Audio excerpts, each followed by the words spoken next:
Chapter 499. Aren't there more people in the company? They are all at work at this time. Today is Saturday. Hurry up. My wife is waiting for me to go back. Oh, what's the hurry? I'm reversing the car. But you'd better go to the hospital. Look at your face. Li Xiqing looked in the rearview mirror. There was at least a 3-finger-sized scratch on his left cheek, with blood and a piece of skin. Well, it was really ugly. Okay, go to the hospital. Okay. He first went to the hospital to deal with the wound, and then went to the company's cloakroom to change clothes. Just when he was changing clothes, he found that there were many scratches on his body.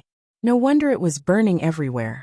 Oh no, he had thought that he could finally make out with his wife when she was more than 3 months pregnant. Now he did not even dare to take off his clothes. If she saw it, she would be heartbroken. Li Xiqing suddenly felt that he should not have gotten involved in this mess. He did not catch Tang Jinghao, and now he could not even touch his wife. Alas, however, it was also because of this fight that Li Xiqing was more certain of his original guess. There was a drug gang behind Tang Jinghao. The 2 people sitting in front, and the man driving should be the gangster who held Su Qianxi at the gate of Star City last time, and the woman was undoubtedly the accomplice who rescued him last time. In this way, it seemed that it was more difficult to touch Tang Jinghao. This drug gang was like an iron wall. The criminal police had besieged them many times, but they had not hurt them. How could he, a businessman, touch them? Unless he also became a part of it. Li Xiqing's movement of changing clothes became slower and slower, and there were more and more thoughts in his mind. It seemed feasible. However, if Grandpa knew it, he would definitely be so angry that he would be hospitalized. But should he just sit around and wait for death?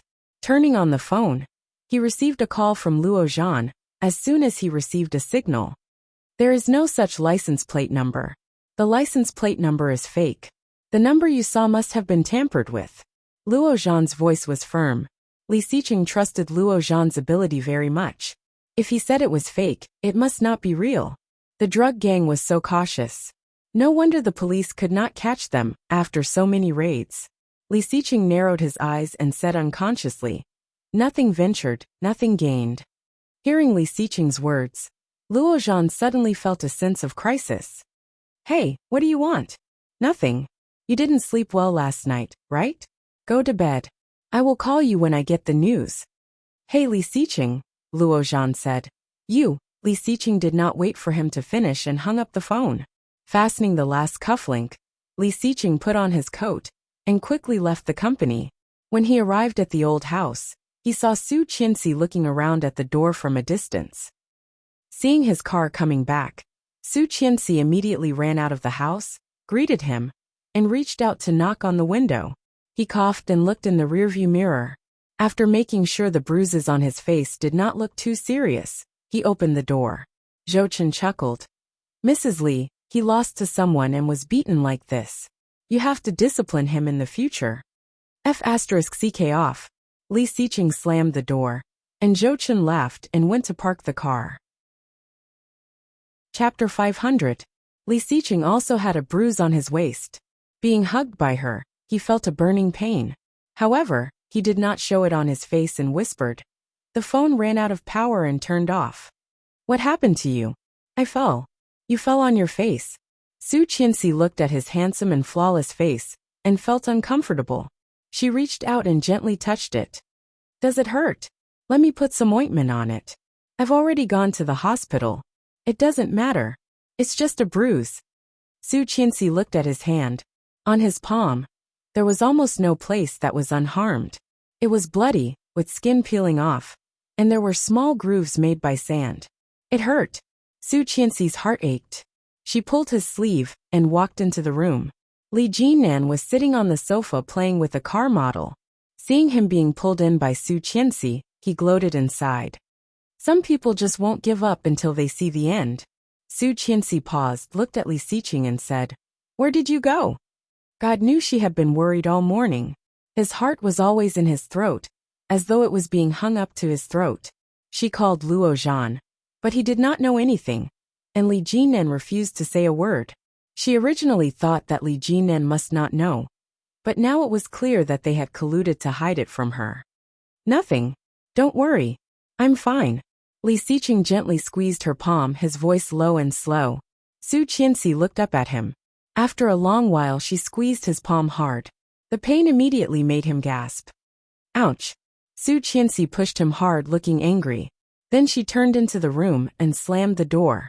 Li Xiqing was a bit dumbfounded. Seeing the blood oozing out of his palm again, he felt a little helpless. You deserve it. Li Jinan did not have the slightest sympathy. He threw the car model away and whispered, How is it? Go to your room and take the medicine box. Li Jinan couldn't help laughing. He picked up the medicine box and took Li Xiqing to his room. Li Jinan's room was a classic military room. The quilt was neatly folded into tofu cubes, and 2 hunting air guns were hung on the wall, crossed over each other. Further to the side were the national emblem and the national flag, followed by a large army green photo. As soon as Li Xiqing came in, he began to take off his clothes. Li Jinan took a step back and looked at him in horror. Brother, don't mess around. Sister-in-law is still next door. Li Xiqing glanced at him coldly and threw his jacket at his face. Close the door. Then he took off his shirt, revealing the bruises with blood oozing out. TSK. Li Jinan furrowed his brows and took out the ointment. What happened to you? No wonder you didn't dare to return to sister-in-law's room.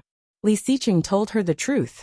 In the end, he also told her about his speculation and decision in the office. Li Jinan pressed his hand hard. Li Xiqing gasped, turned his head, and said in a low voice, What are you doing? Are you crazy? You actually thought of doing this kind of thing. If Grandpa and Dad know, they will break your legs. Li Xiqing also knew the seriousness of the matter. He turned his head and slowly said, I just pretended to trade with them. After all, the Li family's influence in Kingstown and the country is not weak. Chapter 501. Li Xiqing was speechless. Indeed, this was not a foolproof plan. However, what should he do to protect his family? Now he could basically confirm that the people who wanted to kill Su Qianxi in the capital last time were the 2 who were driving today. Even he felt that the female voice was a bit familiar. However, he could not remember who it was. The reason why they wanted to kill Su Qianxi was very likely that Su Qianxi had seen or remembered their true faces. They thought Su Qianxi was a threat, so however, who could it be? The capital, Kingstown. Li Xiqing immediately thought of someone. He picked up his phone and dialed Rong Haiyue's number. After the phone rang a dozen times, it was picked up. There was a very loud and neat slogan on Rong Haiyue's phone, as well as the sound of soldiers marching. Li Xiqing. Listening to the voice, it seemed that he was a bit surprised. Yes, Mr. Rong. Rong Haiyue heard this title. His eyes became a bit dim, but he quickly smiled again. What's the matter? Are you in the capital? Yes, watching the training of the new recruits. Excuse me, where is your daughter now? Isn't she with you? Rong Haiyue said subconsciously, but quickly reacted. You mean Anna? Yes. She went on a tour with Bo Xiao in the UK these days, and it will be more than a week before she comes back. Tour? Yes, she and Bo Xiao are both music students. They formed a band which is quite famous. Now they are on a business trip again. When did they go? The afternoon flight the day before yesterday, about 5 or 6 p.m. Why do you ask? Remember the last time we went to the capital, we met in the hotel. How could he forget? Rong Haiyue's eyes were sharp and he asked, Do you suspect Anna? Still investigating, but this possibility is not ruled out. Impossible, she did not move. He originally wanted to say that she had no motive, but after all, she was his daughter, and he knew Rong Anna very well. If she knew that Su Qianxi was Rong Haiyue's daughter, she might really be hostile. But this hostility would certainly not constitute killing intent. Rong Haiyue hesitated and said, She did not know that Su Qianxi was my daughter. I did not tell her. That's not the only reason, Li Xiqing interrupted him, not planning to explain.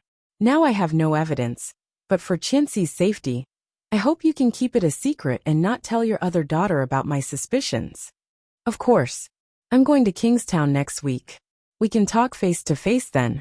Sure, see you then. Goodbye. Hanging up the phone, Li Xiqing subconsciously thought of Bo Xiao, whom he had met at the Rong family's door. They were both tall, but dressed in different styles. Especially last time, Su Qianxi looked at Bo Xiao a little too much, and she was attacked that afternoon. There were many things that couldn't be linked together, but once they were put together, they became very clear. Li Xiqing became more and more suspicious of Rong Anna and Bo Xiao. But where was the evidence? Without evidence, everything was just empty talk. Li Jinnan's gaze on Li Xiqing became deeper and deeper. In the end, there was even a hint of viciousness. Chapter 502. Li Xiqing's eyes gradually calmed down. He put on his clothes, opened the door, and went back to his room. As soon as he entered, he saw a small bump on the bed. He went forward and gently lifted the quilt. At a glance, he saw Su Qianxi's small head with messy hair. Su Qianxi opened her eyes, which were red and a bit wet. He reached out and lifted her up, whispering, "What's wrong?" Su Qianxi ignored him, slapped his hand away, turned around, and continued to lie down. He took off his shoes, got in, and pretended to be confused. "Is there a treasure under the quilt, huh?" Suddenly, he climbed onto her body and looked at her face. His tone was pleasantly surprised as he said, "There's really a treasure. What a beautiful treasure." Su Qianxi smiled, but deliberately kept a straight face. She reached out and pushed him away, saying, "Go away. I still want to see the treasure." "I won't go." He deliberately shrank in her direction and reached out to hold her firmly. Su Qianxi twisted her body, turned around, and reached out to untie his clothes. Li Xiqing froze, held her hand, and said, "I haven't taken a shower yet." Su Qianxi did not care. After breaking away from his hand, she untied his coat. He could not win against her, so he simply lay flat and held her in his arms, whispering, "Sleep, okay? I didn't sleep all night." "Let me see." Su Qianxi's voice was a bit choked. "How badly are you hurt? Why don't you dare to show me?" Li Xiqing heard that, and knew that he could not hide it anymore. He whispered, "It's just a scratch. It's okay. Get up, let me see." He still could not win against her. He could not bear to see her cry, so he had to sit up and take off his clothes. Su Qianxi saw red abrasions on his body, some of which were a little red and swollen, but fortunately, they were not serious. Finally relieved, she reached out and pressed on one of his skin. Li Xiqing frowned and looked at her without resistance. "You deserve it," she said, and then reached out and pressed him down. "Don't take a shower. It's just been applied. Go to sleep." Being seen through, Li Xiqing was no longer afraid. He took her in his arms and kissed her. Su Qianxi was kissed suddenly, but she had long been used to his surprise. Putting her arms around his neck, she responded awkwardly. Li Xiqing was a bit surprised by her response. The kiss deepened, and the tip of his tongue hooked her lips. Gradually, his lips moved down to her chin, her neck, and her collarbone. He was like a devout believer that was prostrating himself in worship of his most loyal faith. Su Qianxi's heart fluttered, and her breathing became more rapid. She reached out and pushed him. There's no injury there." Li Xiqing's lips were against her skin, his voice a bit muffled. "We can continue." "Pervert." She blushed. Li Xiqing pushed her blouse up and pressed it against her body, whispering seductively, "I am a pervert who only has feelings for you." She held his neck tighter, trembling so hard that even her toes curled up. "Finally, it's been more than 3 months. I've endured so much." "Ah, don't bite there. It's uncomfortable." "Coming." Dash. Chapter 503. Coming. Li Xiqing had never restrained himself like today, being careful not to hurt her and the baby. However, after all, he had been a vegetarian for many days. When the feeling came, he had no time to care about the pain in his hands, and fell on the bed with her. From the beginning to the end, he did not touch her belly. The belly of the 3-month-old fetus was already bulging, bigger than that of a mother with a single child. Li Xiqing looked at the belly, and couldn't help but reach out and touch it. "Do you think it's possible that it's a boy and a girl in your belly?" "I don't know." Su Qianxi saw his infatuated expression and smiled. "It will take 4 months to find out, and the doctor will not tell the gender, for fear that you will value boys more than girls." Li Xiqing looked at her belly, left and right, up and down, and couldn't help smiling. Finally, he directly lay down next to her, held her in his arms and whispered, "I hope it's a boy and a girl. If not, 2 girls will do. Did boys offend you? Boys are hard to take care of. I heard that my mother raised us 3 brothers, and she was furious." The 3 brothers were all mischievous. Among them, Li Xiqing was the most rebellious, followed by Li Jinan. Although Li Beixing looked obedient on the surface, he was actually full of evil tricks, even worse than Li Xiqing and Li Jinan. If his wife raised 2 boys, and the 2 boys were like them, it would be terrible. If it's really 2 boys, can you still abort it? Su Qianxi pinched his nose. It's the same whether it's a boy or a girl. When Li Xiqing was about to say something, Su Qianxi pinched his mouth and looked dignified. Now sleep. Yes, sleep. He had not slept all night, and he had been tense all the time. He was already exhausted. He fell asleep comfortably with his wife in his arms. When he woke up, Su Qianxi was nowhere to be seen. Glancing at the small alarm clock on the bedside table, he realized that he had slept until 8 o'clock in the evening. Li Xiqing patted his head, picked up the phone on the bed, and saw that there were dozens of missed calls. As soon as he picked it up, Cheng Yu's phone was connected. "Boss." "Yeah."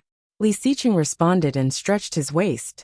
However, it pulled at the wound on his body, and the pain made him put his hand back. Tang Minjing ran away. At 3 in the afternoon, she injured a nurse and ran out disguised as one. Hearing that, Li Xiqing's eyes, which were still in a trance, suddenly focused and turned into a beam of sharp and clear light. "Didn't I tell you to strengthen the defense?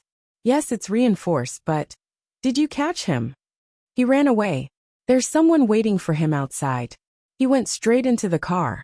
"Shirti." Cheng Yu did not dare to speak. He seemed to have calmed down and asked, "Where is Rong Rui?" "Rong Rui? Why did she suddenly mention Rong Rui? It's best if this has nothing to do with him. Otherwise, he would not care about his relationship with Cheng Yu." Cheng Yu knew how serious it was. She was shocked and immediately said, "No, Rong Rui has already broken up with her. It can't be him." Chapter 504. Cheng Yu suddenly felt uncomfortable. She had worked so hard for 3 years to get this position. She did not know how many corpses she had stepped on. As soon as Rong Rui came over, his salary was the same as hers? No, this was too unfair. Cheng Yu coughed. "This is not in line with the rules, right?" Li Xiqing seemed to see what she was thinking and said, "I'll double your year-end bonus?" "Yes, boss. I will complete the task." "Well, thank you." For the next week, Li Xiqing was very busy. First, it was a cooperation project between the Li Group and Australia. Second, the acquisition of the Tang Group had not been completed. In addition, Tang Jinghao had not been found and caught, which was undoubtedly a big stone in Li Xiqing's heart. However, it was worth rejoicing that in just 9 days, 2 drug gang transactions were cracked. The value of each case was as high as millions. The combined value of the 2 cases was as high as tens of millions. In the past 2 years, the cooperation between the Li Group and the police had become closer. Weibo and the news had reported it, and the stock of the Li Group continued to rise and appreciate in this short period of time. However, seeing the Li Group becoming more and more famous, Su Qianxi's worry did not decrease but increased. Today was the day of the prenatal checkup. Li Xiqing got up early and went to the study to deal with some affairs. Then at about 9 o'clock, he got up and went back to the room. He thought it would take a lot of effort to wake Su Qianxi up. Unexpectedly, when he returned to the room, Su Qianxi had already gone into the bathroom to freshen up. Looking for clothes in the closet, when Su Qianxi came out, it was already 2 minutes later. Her belly had begun to show. Su Qianxi's 4-month-old belly looked bigger than the average 4-month-old mother. Li Xiqing looked at the belly and couldn't help smiling. He went forward to hold her, his voice low, mellow and gentle. "So early today?" Su Qianxi puffed her cheeks and said, "Help me change. It's time for the prenatal checkup." "Well, wear a skirt. This one is loose and looks good." Li Xiqing picked up a spring floral skirt. "Raise your hand." Su Qianxi obediently raised her hand and looked at him with a pair of big almond-shaped eyes blinking. Obviously, she had something to say. He pretended not to notice and focused on helping her put on her clothes. Finally, he zipped her up and said, "Done. Hubby." "Yes." Li Xiqing took the jacket next to him and put it on her, casually responding, "Don't you think the Li Corporation is too high profile now? It was right to assist the police in fighting criminal gangs. But now that everyone knew that the Li Corporation worked closely with the police, wouldn't it be too eye-catching? The criminal gangs will definitely target us and take revenge on us. As the saying goes, the bird that sticks out gets shot." Recently, the Li Group had been in the limelight so much that she was worried. Chapter 505. Su Qianxi blinked and did not understand what he meant. "I have ruined the Tang family, and Tang Jinghao will never let it go. Besides, even without Tang Jinghao's participation, the drug gang has already targeted us." His voice paused, and his eyes flashed a few rays of light. "Or they are targeting you. Do you remember the gunshot attack in the capital last time?" Su Qianxi's eyes narrowed slightly, looking at Li Xiqing. Unexpectedly calm, she asked, "Are they in the same group?" "Yes," Li Xiqing nodded. "Be careful of Bo Xiao and Rong Anna. I suspect that the man who took you hostage last time was Bo Xiao." Su Qianxi heard that, and there was no surprise on her face. Obviously, she had already thought of this possibility. Li Xiqing reached out and pulled her into his arms, whispering, "You also guessed it?" "Yes, I thought about this possibility. They were afraid that I would recognize them. So when I was in the capital, they wanted to kill me." Li Xiqing's eyes had a few glimmers of appreciation. He nodded and said, "Later, I sent someone to investigate them, and even followed them for a period of time. But they were very cautious, always appearing and disappearing mysteriously, and often went in and out of the deep alleys, shaking off our people. Until now, no evidence has been found. The enemy is in the dark, and we are in the light. This gang can fight with the police for so long, and still be safe. They are definitely not weak. Instead of waiting for death, it is better to take the initiative to show our attitude. We are a private company. Shaping the image of the Li family is not only good for the reputation of the Li family, but also the higher our image in the minds of the netizens and citizens, the more attention the government will pay. In addition, with the identity of grandpa, dad, and brother, no matter how bold the gang is, they will not dare to attack us easily. On the contrary, they will be very afraid." Li Xiqing was very confident. His eyes were sparkling, and his handsome face was full of the glow of victory. "I see." Su Qianxi was a little dazed, but she roughly understood the meaning. Li Xiqing smiled, reached out and touched her hair, and said, "You don't need to understand. You just need to know that every decision I make will ensure that you and your family will be protected." He was waiting. When Tang Jinghao couldn't help but make a move, when he couldn't help but expose himself in front of everyone's eyes, then they would take the opportunity to catch him in one fell swoop. Tang Jinghao, Rong Anna, or Bo Xiao. As long as one of these three people fell into the hands of him or the police, then he would have a breakthrough. At that time, they could be completely solved, and Li Xiqing could really rest assured. Su Qianxi heard Li Xiqing's words and looked up at his face. Noticing that she looked up, Li Xiqing looked down and saw her big round eyes blinking. She asked, "What about you?" Her voice was soft, and he reached out to hold her hand. Curling his lips, he said in a deep voice, "I will be fine too. I was scared to death when I couldn't find you last time. I thought something had happened to you." Chapter 506. As he spoke, his gaze became obscure, and his lips curled into a mischievous smile.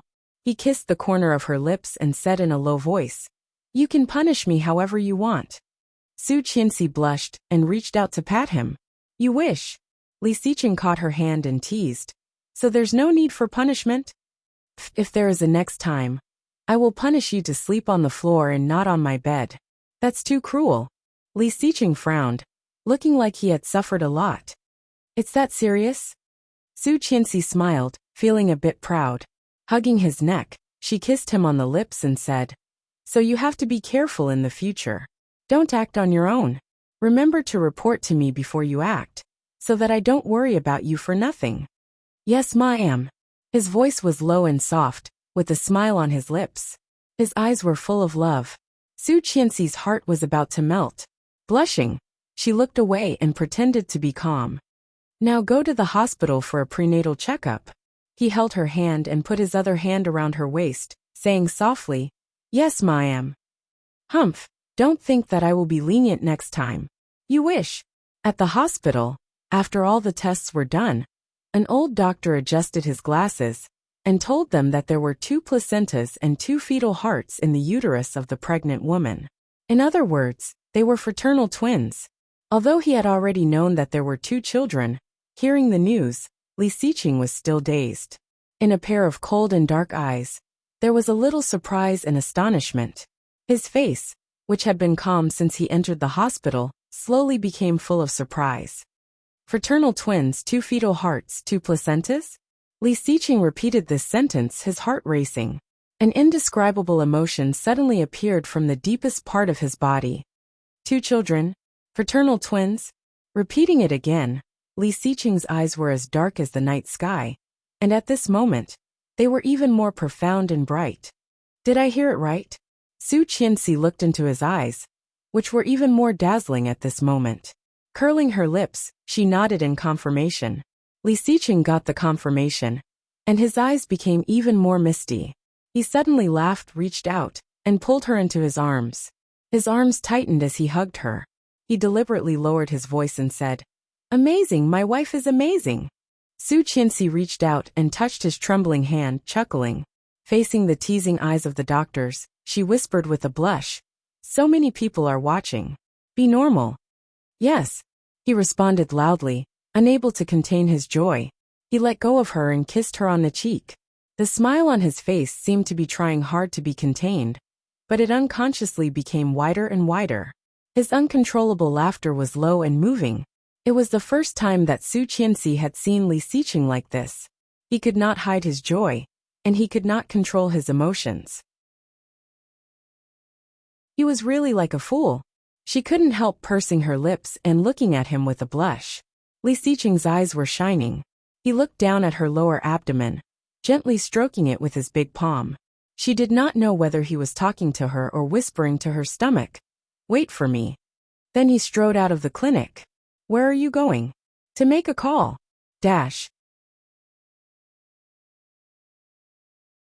Chapter 507. The phone rang a dozen times but no one answered. Just when it was about to hang up automatically, the phone vibrated slightly. There was a rustling sound and heavy breathing. Oming's voice came quickly. Li Xiqing. His voice seemed to be in a trance and drunk. Li Xiqing frowned, swallowed the good news that was about to come out of his mouth, and asked, What are you doing? Li Xiqing, Li Xiqing. Oming's voice was heavy, and vaguely, there was a bit of a crying tone. Li Xiqing, He did not say it, but actually whimpered. Li Xiqing was shocked. His soft face suddenly tightened, and his cold temperament was revealed in an instant. He calmly said, Where are you? The first sentence was not to ask what happened, not to ask what was wrong, but to ask where he was. Oming's throat was even more choked, but he could not speak. However, the sad voice belonged to a man, which was particularly shocking. Li Xiqing's face tightened, and he walked in without saying a word. Shuangyu, who was tall and straight, stood next to Su Qianxi. Seeing Li Xiqing coming over, she nodded to him. The doctor was telling Su Qianxi some things to pay attention to. Su Qianxi's face was full of the glory of maternal love, listening patiently. Oming's voice gradually became smaller, and he said, I am in the villa on Xishan. The villa on Xishan, where Oming kept Yulili. Li Xiqing's eyes were covered with a layer of haze. Oming's appearance must have something to do with Yulili, but to be able to force Oming like this, Yulili's ability was much greater than he thought. Li Xiqing did not ask much and said, I will be there soon. Then he hung up the phone. Su Qianxi looked over, and found that Li Xiqing's mood suddenly became a lot worse. She was shocked, and the doctor happened to be at the end of the story. After a few words, Su Qianxi agreed, and went forward to hold Li Xiqing's hand. She whispered, What's wrong? Something happened to Oming. I have to go and see. Li Xiqing's voice was very soft, but his mood was definitely not relaxed. I will send you back first. No, you go ahead. Shuang Yu and Ada are there. Shuang Yu always followed Su Qianxi and did not move half a step away. I'll take you back first, Li Xiqing insisted. After sending her to the car, he asked Ada to drive back to the old house. Along the way, Li Xiqing was a little absent-minded. She reached out and touched his hand, whispering, "What's wrong with Oming?" Li Xiqing shook his head. "I don't know, but I've never seen him like that." "What did it look like?" Su Qianxi was very curious, but seeing Li Xiqing's pursed lips, she did not ask more. When they arrived at the old house, Shuang Yu and Su Qianxi got out of the car together. Just as he was about to follow, Su Qianxi pushed him in. "You go find Oming. I'm already home. You don't have to send me." For Li Xiqing, Oming and Luo Zhan were the closest people to him besides his family, especially Oming. Although they were not brothers, they were more like brothers. For someone as powerful as Oming to make Li Xiqing so worried, it must not be a small matter. Li Xiqing was pushed back, nodded and looked at Shuang Yu. "Take care of her." Chapter 508. In the luxuriously decorated European-style room, the complicated classical curtains blocked all the light. The light in the room was dim, and there were bottles of wine lying on the floor beside the man in a disorderly manner. On the big bed in the middle of the room, a large amount of blood was shocking. The whole room was filled with the smell of alcohol and blood, which was disgusting. Oming leaned against the edge of the bed, still holding a bottle of red wine in his hand. His thin beige shirt was stained with blood, his eyes were hazy from drunkenness, and he could clearly see the tall and straight figure in front of him. "You are here." Oming chuckled, but tears rolled down in an instant. Lao ha! Li Xiqing could never have imagined that he would see such a scene. Bloody, hideous and embarrassed. At that moment, Oming didn't have any of his usual high spirits. This was clearly a toad in dire straits. His first reaction was to check Oming. "Are you hurt?" Li Xiqing pulled his clothes and found that his muscles were very smooth. There was no trace of blood at all. Oming pushed him away and said, "It's not me, it's you. This blood is from you." Li Xiqing was shocked, but his heart was instantly relieved. A pair of dark eyes looked at him, unspeakably cold, and asked word by word, "She is dead? You killed her?" With so much blood, even if she was not dead, she had lost half of her life. However, how could Oming bear it? He liked Yu Lily so much. Oming's eyelids were half open, and he took a long breath and smiled. "That blood is my child. My child is gone and I lost it." "What do you mean?" Li Xiqing looked at him, took his bottle away, and threw it aside. "That woman is pregnant. Now she has a miscarriage. She wanted to break up with me. She took all the money. All the money she took from me all these years. She actually recorded it all. She threw the account book to me and said that she would pay me back what she owed me." Puffed. Oming closed his eyes heavily, and tears streamed down his cheeks. "Then you hit her?" "Ha, hit her? How can I bear to?" Oming reached out to touch the wine bottle, his hands shaking terribly. Li Xiqing quickly grabbed his hand and looked at him coldly. "Then why is there so much blood?" "There's so much blood. Can the child survive?" Oming's hands trembled even more. Looking at Li Xiqing, he held his head and shook his head hard. "I didn't know she was pregnant. If I had known, I would not have treated her like that. I didn't mean it, but... You put her on the bed? Was that why there was so much blood on the bed?" Oming didn't say anything. He just stared at him. Such an attitude was tantamount to tacit approval. "You!" Li Xiqing suddenly found that he did not know what to say. He wanted to scold him, but seeing him like this, he could not say anything. Where are they now? Chapter 509. I've told you long ago that this woman is an ungrateful wretch. How many times have I advised you not to provoke her? You. Li Xiqing looked away irritably. Where is she now? Hospital. She doesn't want to see me. She hates me. What should I do? She wanted to break up with me. After this incident, I can no longer keep her, Xiqing. Li Xiqing was silent for a moment before saying, Now, change your clothes and go to the hospital to accompany her. She doesn't want to see me. You have to look even if you don't want to. You are the father of the child. You have the right, and the right to take care of her. It's her business that she hates you, but you have to do your duty. Oming, get up. Li Xiqing roughly lifted him up. He was a man of about 6 feet tall. Seeing the large bloodstain on the bed, Oming looked away and then went to the cloakroom to get his clothes. Xiqing was right. It was her business that she hated him, but he must do his duty. Oming wiped his face with a wet tissue, looked at himself in the mirror, and suddenly grinned. Every time, when he was helpless, Xiqing could always say something inexplicably encouraging. How could Oming have such a good friend and brother? No matter what happened in the future, he would recognize this brother for a lifetime. Oming thought silently while unbuttoning his shirt. However, just before he finished, he heard Li Xiqing's cell phone ring. Li Xiqing picked up the phone and saw it was Li Jinan. There was heavy breathing over the phone, and Li Jinan's voice was a little anxious. At the same time, there was the sound of a sports car engine starting. Brother, sister-in-law has been kidnapped. Come back. Li Xiqing's heart skipped a beat. Shocked, he immediately rushed out of the door and ran out. Oming was startled by his sudden movement. Where are you going?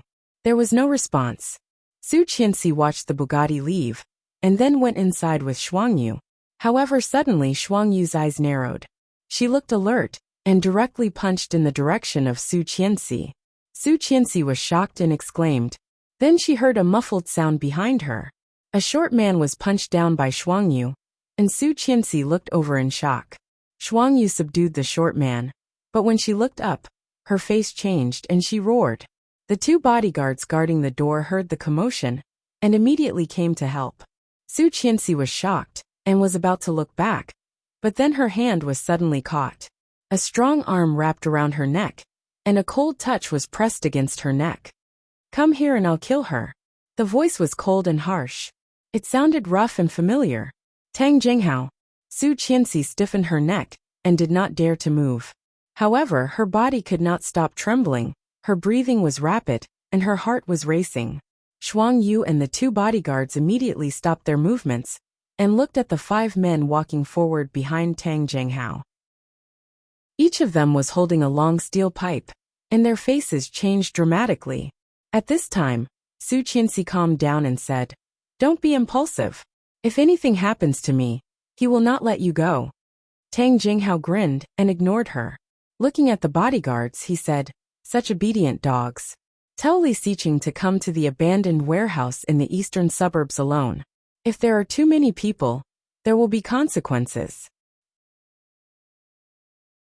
Chapter 510. Shuangyu was so anxious that she almost cried. She immediately ran toward the door of the Li family, banging on the door and ringing the doorbell. Li Jinan was just about to go out, shaking the car key in his hand. As soon as he opened the door, he saw Shuangyu's appearance and raised an eyebrow. What's wrong? Shuangyu could not say a word. She hurriedly gestured and pointed to the direction of Tang Jinghao's car.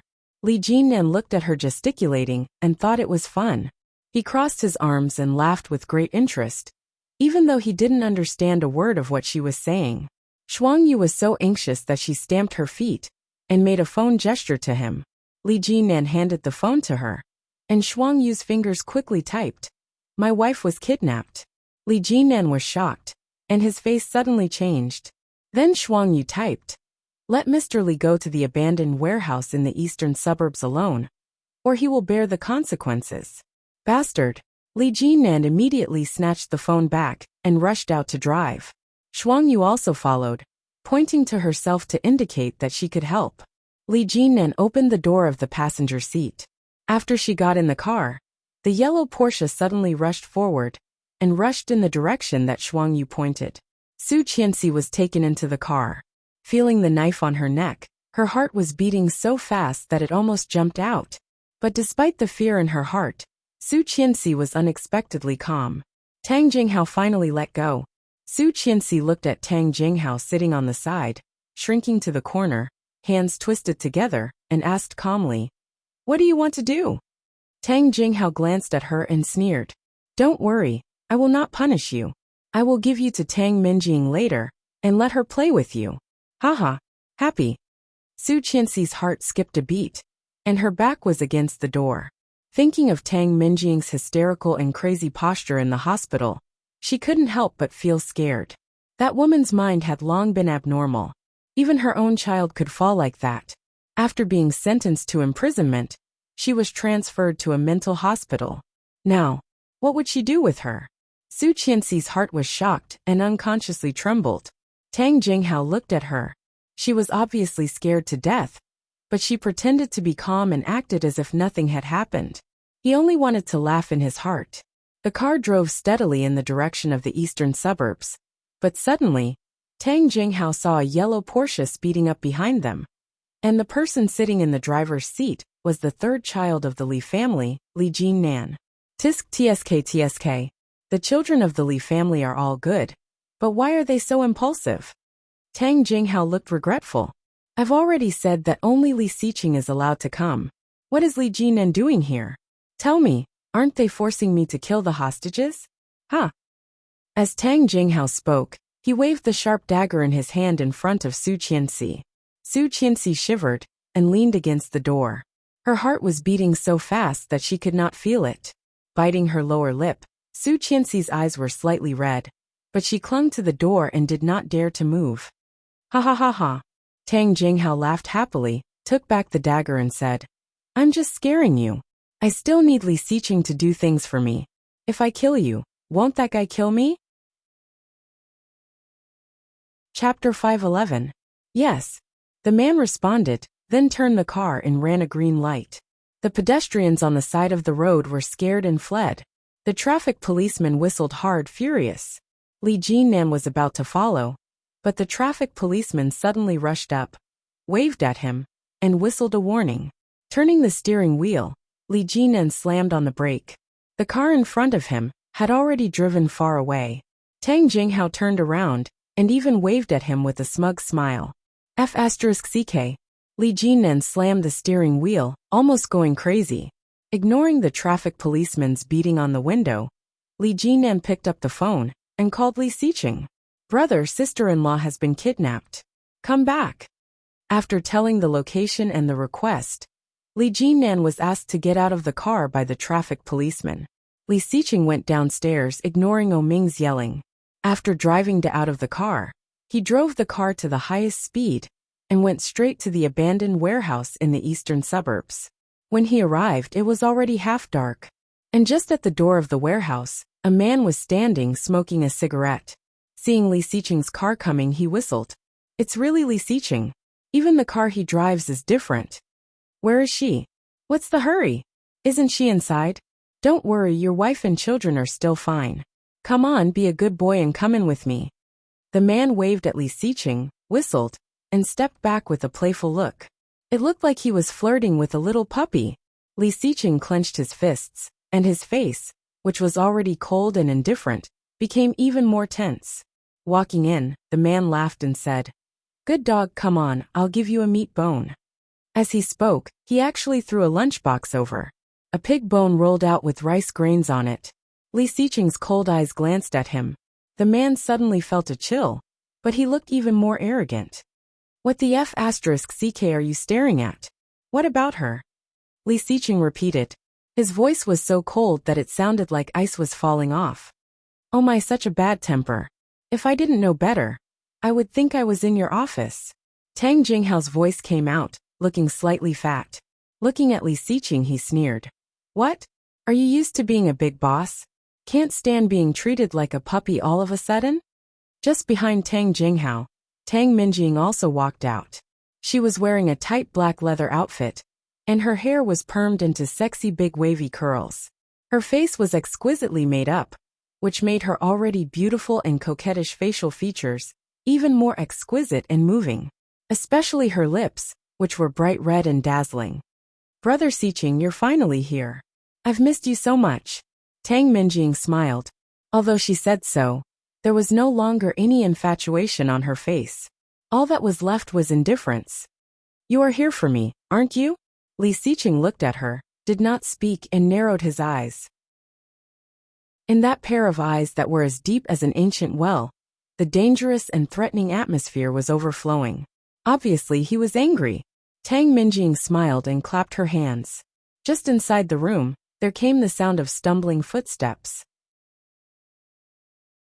Chapter 5:12. What do you want to do? Li Xiqing's voice was unexpectedly calm. Looking at them indifferently, Li Xiqing clenched his fists. However, as soon as he said that, he heard a strong sound behind him. Li Xiqing was instantly alerted and dodged sideways. The next moment, he had already grabbed the hand of the attacker and twisted it. The attacker screamed, and then took the steel pipe away. Clap, clap, clap. Tang Jinghao clapped and said with a smile, "Nice move." Tang Minjing suddenly turned around and picked up a steel pipe. Patting it in her palm, she chuckled and pointed it at Su Qianxi's belly. Li Xiqing was scared and roared, "Don't you dare!" Swoosh. Another sound came from behind him. This time, Li Xiqing did not have time to dodge. His hand holding the steel pipe was hit hard. Feeling the pain, Li Xiqing's hand moved out of inertia, and the steel pipe fell to the ground. Ah, no. Su Qianxi's heart trembled fiercely.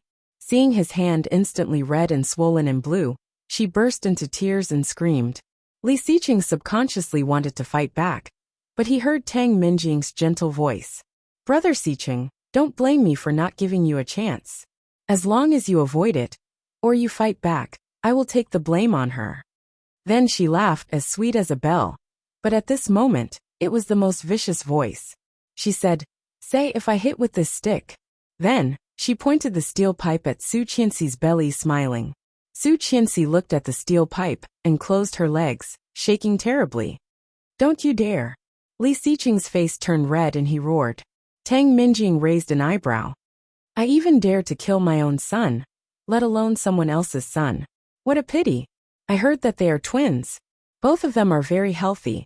If this stick were to hit them..." Ah! Li Xiqing's leg was hit hard, and the pain suddenly spread all over his body. He screamed unconsciously and knelt on the ground. "Go, go!" She burst into tears. "Li Xiqing!" The voice was sharp and desperate. Hearing it, Li Xiqing's heart suddenly trembled and ached. "Don't cry. I'm fine, ugh." Before he could finish his words, his back was struck once more. Ah! She struggled hard. But the person behind her was so strong that no matter how hard she struggled, he would not let her go. Seeing more and more blood on his body, she was overwhelmed with despair and fear. "Don't hit him, don't!" The perpetrator laughed coldly and swung the steel pipe down with great force, ruthlessly swinging it at his legs, followed by his hands, back, and waist. Not a single part of his body was spared. Li Xiqing bore it silently and looked in her direction. All that was left in his ears was the whooshing sound of the steel pipes cutting through the air, the muffled sound of them landing on his body, and the occasional sound of bones being broken. Her voice was getting farther and farther away, and her figure was becoming more and more blurred. Li Xiqing. Her voice seemed to reach his ears. Li Xiqing struggled to raise his hand, trying to smile, but a gust of air rushed up from somewhere in his body and went straight to his throat. Li Xiqing could not help coughing violently and vomited a mouthful of sticky blood. Chapter 5:13. When he came out of the forum, it was already dark. Rong Haiwa looked at the time. It was already past 7 in the evening. He had an appointment with Li Xiqing for dinner at 8, and there were still 5 minutes left. Rong Xian followed behind Rong Haiwa and called, "Rong Haiwa." "Yes," Rong Haiwa responded quietly. His attitude toward her was very different from before. In the past month, Rong Xian and he had only met a few times at home. When they saw each other, they were not even in the mood to greet each other, let alone quarrel. To be honest, Rong Haiwa thought that she would definitely ask for a divorce. However, unexpectedly she did not. When he left home this morning, he did not know what was wrong with Rong Xian. She actually asked to come to Kingstown with him. Rong Haiwa was surprised, but he did not refuse. He asked someone to book an extra ticket, and the two got on the plane to Kingstown together. When they arrived in Kingstown, it was already noon. They had been attending the forum until now. Now she was probably here to complain. Rong Haiwa's heart was cold, but he did not speak first. A pair of sharp eagle eyes looked at her, raised his eyebrows, and waited for her to speak first. "You have an appointment with Li Xiqing?" "Yes. This time you came to Kingstown to meet them?" Of course, she was referring to Li Xiqing and Su Qianxi. Rong Haiyue put his hand in his coat pocket and nodded without hesitation. Yes. Take me with you. Rong Xian looked at him. I want to see her. You need to ask Su Qianxi about this. I will call them. Rong Haiyue's cell phone was already ready. At this time, he directly clicked on the screen and dialed the number. However, Su Qianxi's cell phone could not be reached, and Li Xiqing's cell phone was also not picked up. Suddenly, Rong Haiyue seemed to see a familiar shadow. It was a slender figure, wearing a pink cap, with long curly hair, wearing a loose long coat and a pair of black high heels. She lowered her head and wore a mask as she went into the darkness. That was Anna. However, shouldn't she be in London at this time? Why was he in Kingstown? Rong Haiyue followed her in confusion. From a distance, he saw Rong Anna walking on the road quickly. He picked up the phone and dialed her number. The slender figure was a little far away from him. Rong Haiyue did not hear the ringtone, but the ringtone sounded. The girl in front of him also picked up the phone. Hello, Dad? Anna, where are you? Rong Anna was obviously a little surprised and said, I'm in London on tour with Xiao. I'll be back in a few days. Oh, I see. Well, what's the matter, Dad? The cute voice seemed to be no different from the usual Rong Anna. Rong Haiyue looked at the figure in front of him, was silent for a moment and said, It's okay. Come back early. Without you at home, I don't even have someone to talk to. Rong Xian heard Rong Haiyue's words and tightened her grip on her bag. Rong Haiyue did not notice it. He only heard Rong Anna giggling and said, Soon, don't miss me too much, Mua. Okay, bye. Chapter 514. There was no doubt that this person was Rong Anna. Rong Haiyue looked at the figure, and a bit of disappointment flashed in his sharp eagle eyes. At the same time, Rong Haiyue couldn't help but think of what Li Xiqing had said some time ago. Rong Anna and Bo Xiao were likely to be the people who attacked Su Qianxi that day. Because they were afraid that Su Qianxi would recognize them, they chose to kill her in the capital? Now were they coming to retaliate against Su Qianxi again? Rong Anna hung up the phone, walked to a black car, opened the door and got in. The car quickly started and drove toward the highway not far away. Rong Haiyue strode up and stopped a taxi. Follow the black car in front. Rong Xian quickly followed, and Rong Haiyue remembered that Rong Xian was still next to him. Seeing the obvious astonishment in Rong Haiyue's eyes, Rong Xian looked calm and sat in the car. The taxi followed the black car, and at Rong Haiyue's request, it always kept a distance from them. Later, the route of the black car became more and more deviated, and Rong Haiyue vigilantly asked the driver to slow down, so as not to be discovered. After about 5 or 6 minutes, Rong Haiyue saw the black car again. After paying the fare and getting out of the car, Rong Haiyue found that this was a suburb. Not far from the car was an abandoned building. All kinds of waste machinery were piled up together some high. The smell of gasoline and machinery mixed together, a bit unpleasant. Looking into the distance, Rong Haiyue saw a faint light inside. Rong Xian had never encountered such a scene. Seeing Rong Haiyue's cautious look, she couldn't help but ask, What are you doing? Rong Haiyue's sharp eagle eyes flashed, and he gave the phone to Rong Xian. If Li Xiqing calls, you tell him that I am busy and may not be able to arrive. Then don't go in. It is likely to be a criminal gang. Our adopted daughter, Rong Anna, and Bo Xiao are likely to be one of them. Rong Xian was shocked, covering her mouth and looking at him. Call the police first. Don't come in if there is nothing. I will go in and see.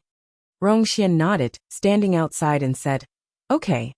Rong Haiyue turned, and was about to go in when Rong Xian stopped him. Rong Haiyue. Yes. Rong Haiyue turned around and asked, What's wrong? Rong Xian looked at him for a long time before saying in a low voice, Be careful. Hearing this, Rong Haiyue was slightly stunned. Immediately, the heartstrings in his heart, which had calmed down for more than a month, were suddenly plucked again, shaking fiercely for a long time. Rong Xian took a small step back. Her expression could not be seen in the darkness. She whispered, Are you still not going? Rong Haiyue chuckled, nodded and walked inside. Rong Xian's heart was pounding. She didn't seem to hate him that much anymore. Ever since that slap, Ever since he almost killed her. Rong Xian's lips curled into a self-deprecating smile. In the darkness she muttered to herself, Rong Xian, you're so cheap. Su Qianxi was firmly in prison, crying so hard that her throat was almost split open, but no one moved or paid any attention. On the contrary, because of her crying, those people laughed even more proudly. Chapter 5:15. No more fighting, finally no more fighting. She cried so hard that she felt weak. Looking at Li Xiqing lying in a pool of blood, she felt like she had been cut into pieces. Why? Why did she do that to him? It was all because of her that Li Xiqing became like this. That was Li Xiqing. In her previous lifetime, he had made a name for himself in the business world.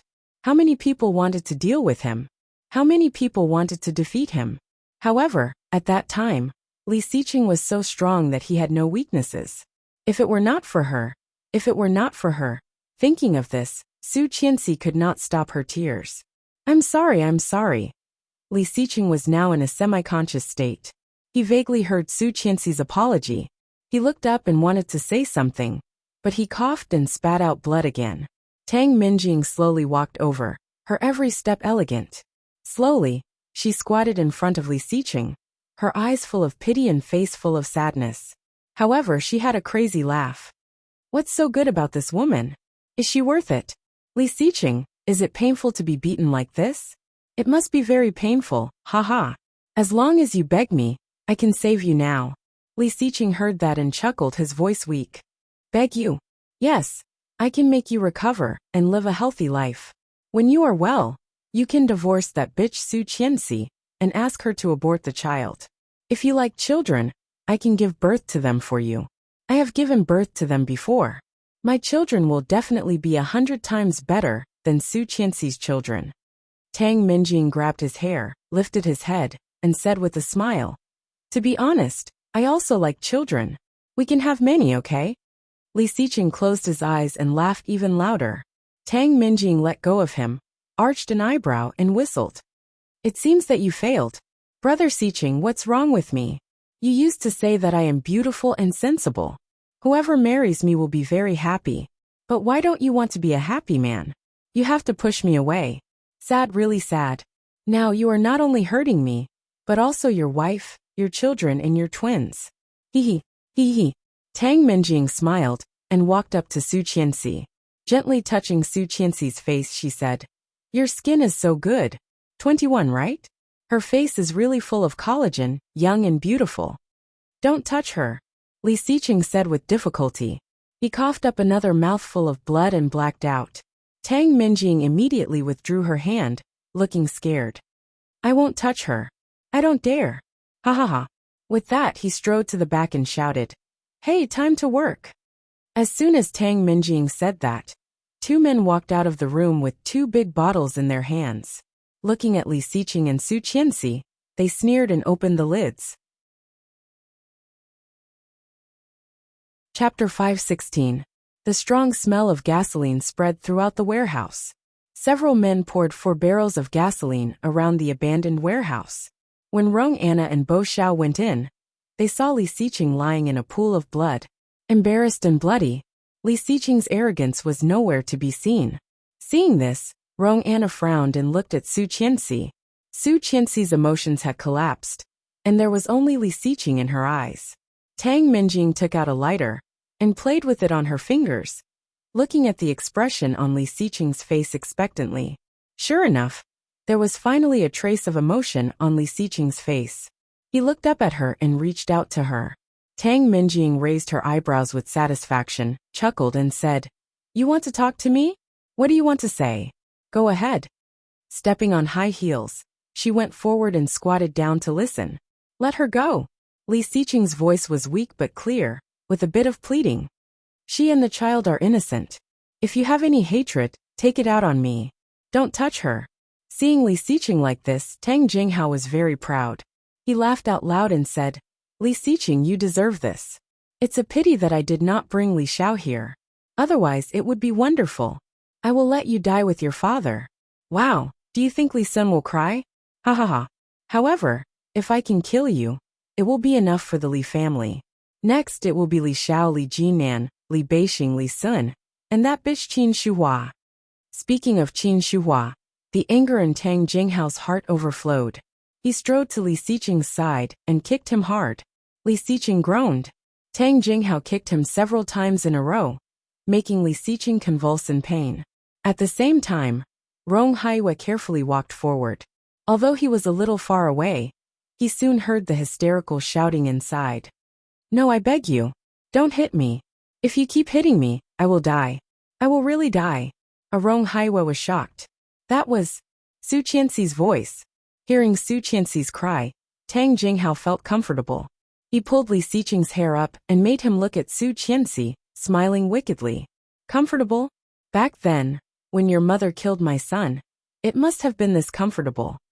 Then, Tang Jinghao grabbed Li Xiqing's head and slammed it against the ground, shouting, Why? F***ck you bitch. Why did my son fall down the mountain with you? You didn't die, but my son died? Why? Why? Li Xiqing's head hit the ground, making a loud noise.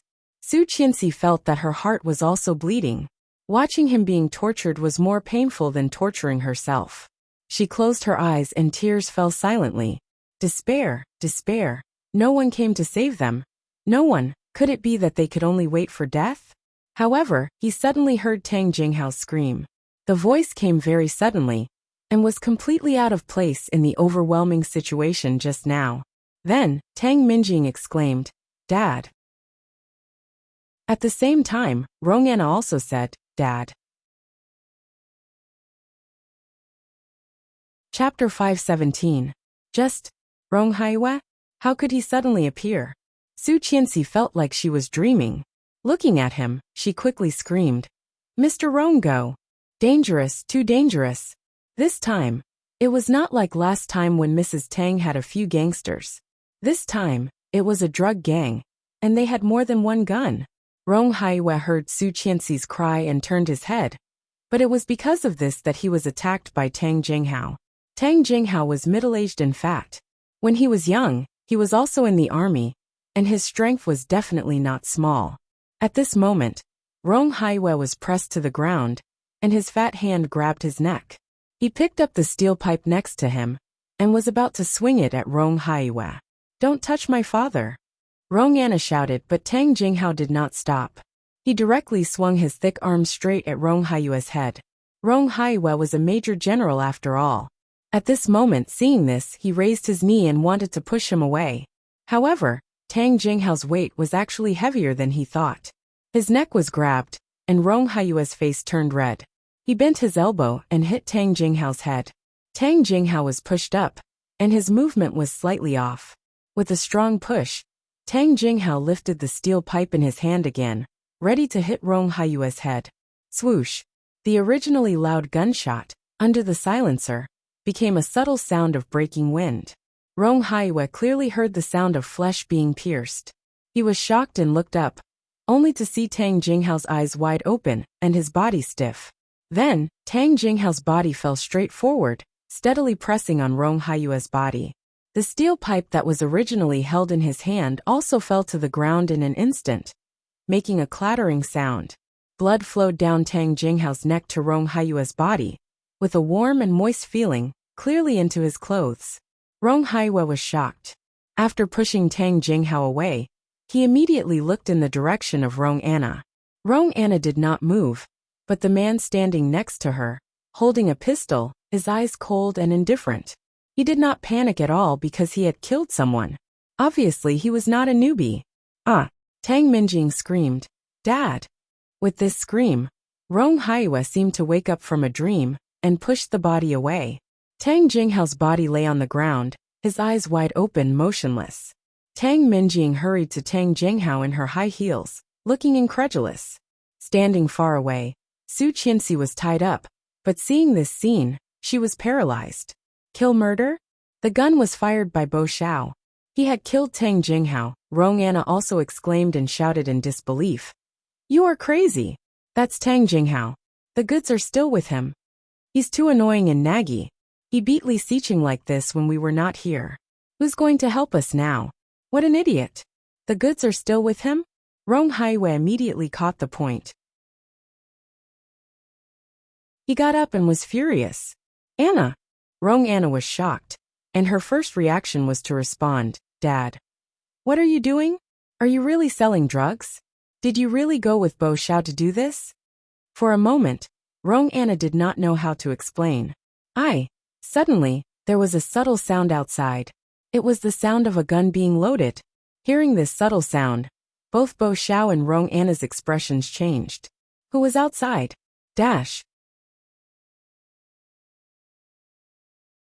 Chapter 518. Bo Xiao made up his mind and gestured to Rong Anna, and the people behind him immediately understood. One person went forward to check and suddenly stopped, turning around and shouting, Police! So many police run. Both Bo Xiao and Rong Anna were shocked. For the first time, several people inside all rushed toward the back door. Don't even think about leaving. Tang Minjing suddenly yelled, picked up the phone in her hand, lit it, and threw it at the place where the gasoline had been poured. Boom! The fire suddenly sprang up. Without warning, unprepared. Scorching waves of air rushed over in an instant, bringing with them the smell of burning ruins and the smell of gasoline. Every place was covered in a layer of orange-red flames. The man finally let go of her. She was caught off guard and collapsed. The man looked at Tang Minjing angrily and shouted, Crazy, you are crazy. We can't get out like this. Ha ha ha. Tang Minjing laughed almost crazily, holding Tang Jinghao's body, with tears and cruel laughter. Why do you want to go out? Don't even think about going out. Aren't you afraid of the police? With such a big fire, the police dare not come in. All of you die together. Motherf *her crazy. The man went up and directly hit Tang Minjing with a stick, hard on her body. Tang Minjing screamed. The man was still angry, and kicked her in the back hard. Go, don't hit her. Take her with you. She knows where the goods are. Bo Xiao shouted, but he took Rong Anna and rushed toward the back door. Seeing this, the man cursed, but immediately no longer hesitated. He directly pulled Tang Minjing up and ran toward the back door. Rong Anna, stop. Rong Haiwei roared. Bo Xiao, where are you taking my daughter? Rong Anna slightly paused, turned around, and saw Rong Haiwei's expression. Bo Xiao pulled her and roared. Do you really think he is your father? His daughter is there. Who do you think you are? Come with me. Rong Haiwei heard this and his heart sank. How did they know? He clearly did not tell them about this. And he did not reveal anything when he returned home. When did Rong Anna know? When Rong Anna heard Bo Xiao's words, she was moved. She looked at Rong Haiwei and whispered quickly, I'm sorry, Dad. Anna. Rong Haiwei's voice was flustered and scared. Anna. But Rong Anna no longer stayed and rushed straight to the back. Mr. Rong, help. Su Qianxi cried, her eyes full of begging. Her voice was hoarse and choked. Please save us. Hoo. For a moment, the fire grew fiercer and fiercer, and crackling sounds of explosions could be heard everywhere. This was an abandoned electrical appliance factory. Abandoned machinery and industrial wreckage were the most dangerous. Surrounded by the fire, only the half-deadly Siqing, Su Qianxi, and Rong Haiwei were left. Rong Haiwei was disappointed with Rong Anna, but he quickly reacted.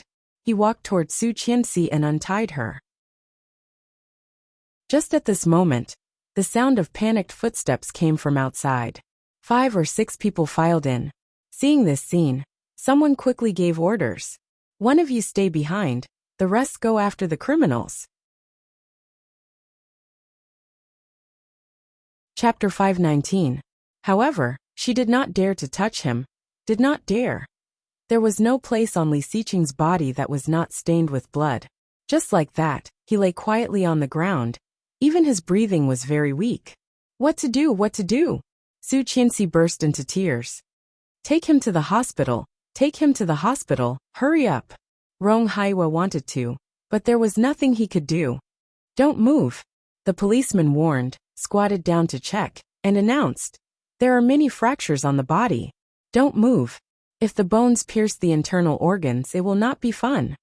The fire was getting bigger and bigger, and there was the sound of explosions from time to time. The unpleasant smell of burning machinery kept coming. It's dangerous. Take her away first. Li Siqing's voice was very weak. Take her out first, please. No, no, Su Qianxi cried. If we go together. No, I don't want you to die. The child can't live without a father. Please save him, take him with you, I beg you. Su Qianxi said, and even wanted to kneel and kowtow to them. Rong Haiwe quickly held her and forced her to calm down with a pair of sharp eagle eyes. He said word by word. Listen, the situation is a bit dangerous now. The fire is too big. If we don't go out now, we won't be able to. Now I will take you out first. Later, I will carry Li Xiqing out with this policeman, and I promise I will give you a Li Xiqing alive, okay? Really? Su Qianxi wiped her tears and looked at Li Xiqing. Li Xiqing nodded at her. Be good and protect the child first. I will go out later. But, no buts, Rong Haiwe almost roared. If you want him to live, you must get out now. Get out. Only when you get out safely can we have nothing to worry about. Su Qianxi stopped crying and nodded dumbly. However, her eyes still couldn't help looking in the direction of Li Xiqing. Li Xiqing also looked up at her. His usually cold, sharp, and dark eyes were now reflecting the fire. The stars at the bottom of his eyes seemed to have gathered thousands of stars, which was very beautiful. Su Qianxi. His voice was weak. Hearing this, Su Qianxi almost broke down and burst into tears, but she did not dare to. Gritting her teeth, she looked at him. He looked at her, his eyes full of tenderness. He said, I love you forever. His heart felt as if something was running away quickly, and he was losing it quickly. So empty, so empty. The fire was very big, and there was a large area of fallen beams and ruins in the surroundings. There was almost no way out. Tang Jinghao was very good at choosing a place. The place where they were just now was the central area of the abandoned factory. They were dozens of meters away from the place where there was no fire. Thick black smoke rushed up, and Su Qianxi almost fainted. She forcefully covered her mouth and nose, but the black smoke was still pervasive, causing her vision to turn black. Rong Haiwe gritted his teeth and whispered, Hold your breath. Rong Xian stood at the door for a long time, and suddenly there was a car coming from behind. Police car. Several policemen came to her side, quietly asked her a few words, and then left one to look at her. Then they all quietly approached the abandoned factory. Chapter 520. Rong Xian's mind was buzzing, looking at the place shrouded in fire. He was still inside, they were still inside. Her daughter, her husband, Rong Xian's breathing became more and more rapid, and she ran inside. The policewoman who stayed to watch her pulled her and said, Don't go in. Our people went in, and the people inside will be fine. Yes, with the police, it would be fine. Rong Xian waited for a long time. After what seemed like a few centuries, someone finally walked out from inside. A tall figure, holding a pregnant woman. The pregnant woman's belly was very eye-catching. It seemed that she had fainted. Rong Xian did not care who the pregnant woman was. When she saw the tall figure, she knew it was him. He came out. Rong Xian breathed a sigh of relief and ran forward. Rong Haiwe was exhausted. Seeing Rong Xian, he put her in her arms and said, Call an ambulance. She fainted.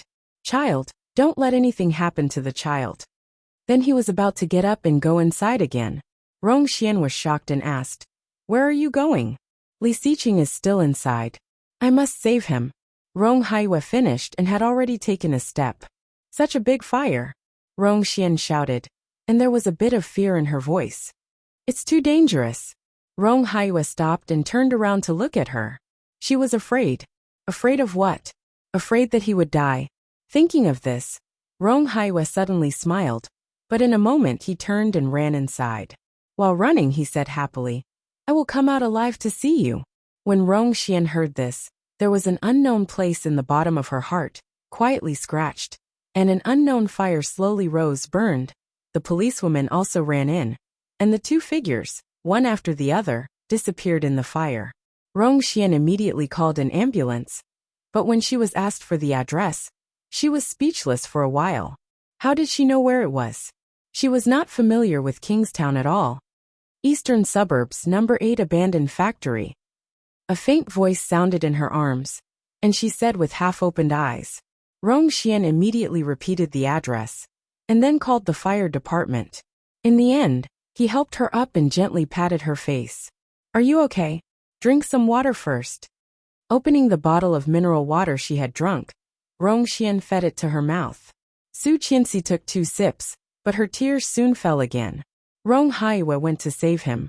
Don't worry, he will be fine, Rongxian said.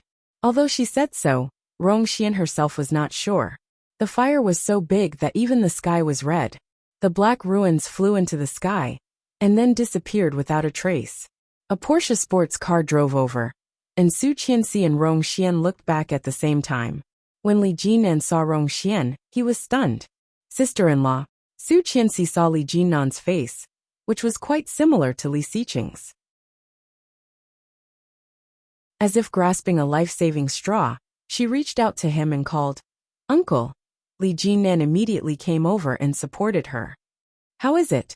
Where's my brother? Chapter 521. Yes. Li Jinan's tone was firm. Of course he can. He is Li Xiqing. If he does not come out, the world will be in chaos. He will not dare not to come out. Yes, he was Li Xiqing, and he would not die. He did not dare to die. He had a great responsibility.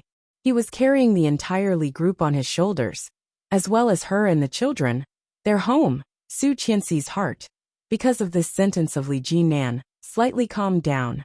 Yes, how could he die? How could he dare to die? No way, no way. I'll go inside. I'll go inside to find him. Boom. Li Jinan's words, only 3 words, were stopped by a strong explosion and swallowed back into his mouth. Fire from all the exits of the Lo factory burst out, carrying a scorching heat wave, like a burst balloon. In a moment, it turned into a raging fire, straight to the sky. Dyed the clouds red, dyed the sky red. High flames, jumping in the sky, forming a strange big smile, revealing hideous fangs, as if it was proud, as if it was showing off. Look, I swallowed the man you love most. The debris of the wall, the industrial wreckage, suddenly splashed out, hitting their bodies and faces. It was not heavy, not big, not painful, but it pierced the hearts of the 3 of them in an instant. Li Jinan stared, looking at that place, unable to believe it. Ah! Su Qianxi screamed sharply, desperately climbing up in Rongxian's arms, climbing in that direction. Li Xiqing, Li Xiqing. Li Jinan quickly grabbed her and pulled her back. Rongxian was also stunned, hearing Su Qianxi's scream. She did not know when her throat had been choked and painful. It was more painful than when Rong Haiwe pinched her. Uncle, let me go, let me go. Su Qianxi's eyes had long been red and swollen. At this moment, looking at the place covered by the fire, in her heart, there was an unspeakable despair, like a cold tide, engulfing her and wrapping her. Unable to struggle free, unable to resist, Li Xiqing. Su Qianxi struggled and looked in that direction. Her crying voice had long been broken. Her throat had long been split open, and it was so dry that smoke was coming out. The pain went straight to her heart, burning, not giving her any room to breathe. So painful, so painful. He must be in more pain. Li Xiqing, Mr. Li, sister-in-law. Li Jinan's voice was hoarse, but he was calmer than usual. He pulled her along and assured her, he'll be fine. He'll be fine. Su Qianxi felt like her heart had been slapped. It hurt so much. What should she do? She seemed like she couldn't take it anymore. He felt a weight on his hand. Looking down, she had already passed out with her eyes closed. Rong Haiwe. Rongxian looked at the sea of fire and rushed forward like crazy. The 8-centimeter pointed heels made Rongxian fall down after running for 2 steps. Rong Haiwe, Rong Haiwe. Rongxian's eyes were blurred by tears.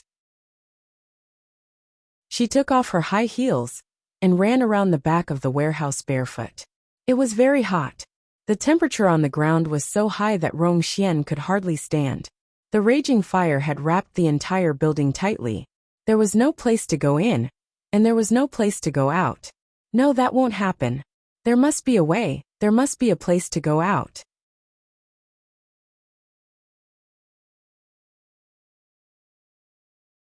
Chapter 522. Was it just because she lied to him more than 20 years ago? So he was going to lie to her again now? How could it be? How could it be? Rong Xian ran toward the back, her mind blank. The long cheongsam skirt had been rolled up by her. She threw away her coat, so that she could run faster. But what about Rong Haiyue? Rong Haiyue? What about him? The abandoned factory was very big, really big. There were glass shards and rusty nails on the ground around them, and Rong Xian's feet were already bloody. Finally in the back, on the other side of the abandoned factory, in the opposite direction from where they had just stood, there were two people lying. One of them was burning fiercely, and was on the verge of death.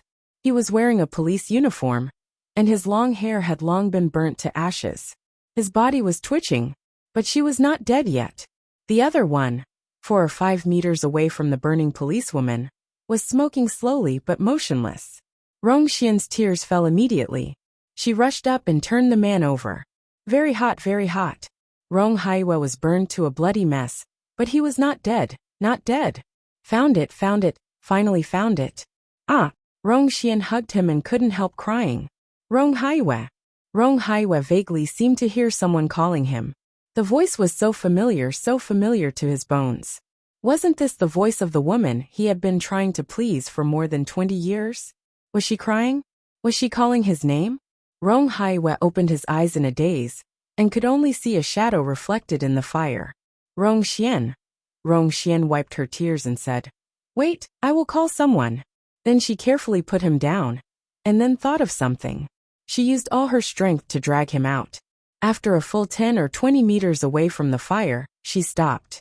When she walked to the policewoman was still burning. However, she was no longer moving. There was blood flowing out of her head, and it was hideous. Dead, she was burned to death alive. "I'm sorry," Rong Xian said, and then ran back the way she came. Just then the ambulance and the fire truck had arrived. Rong Xian was ecstatic and shouted, "Help! Someone was still alive! Someone was still alive! Help!" Kingstown Morning News. Last night, an abandoned factory in the eastern suburbs of Kingstown caught fire and exploded.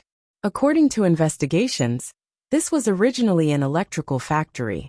After being abandoned, the old factory did not recycle some of the waste electrical appliances, which led to the tragedy. The firefighters worked overnight to put out the fire.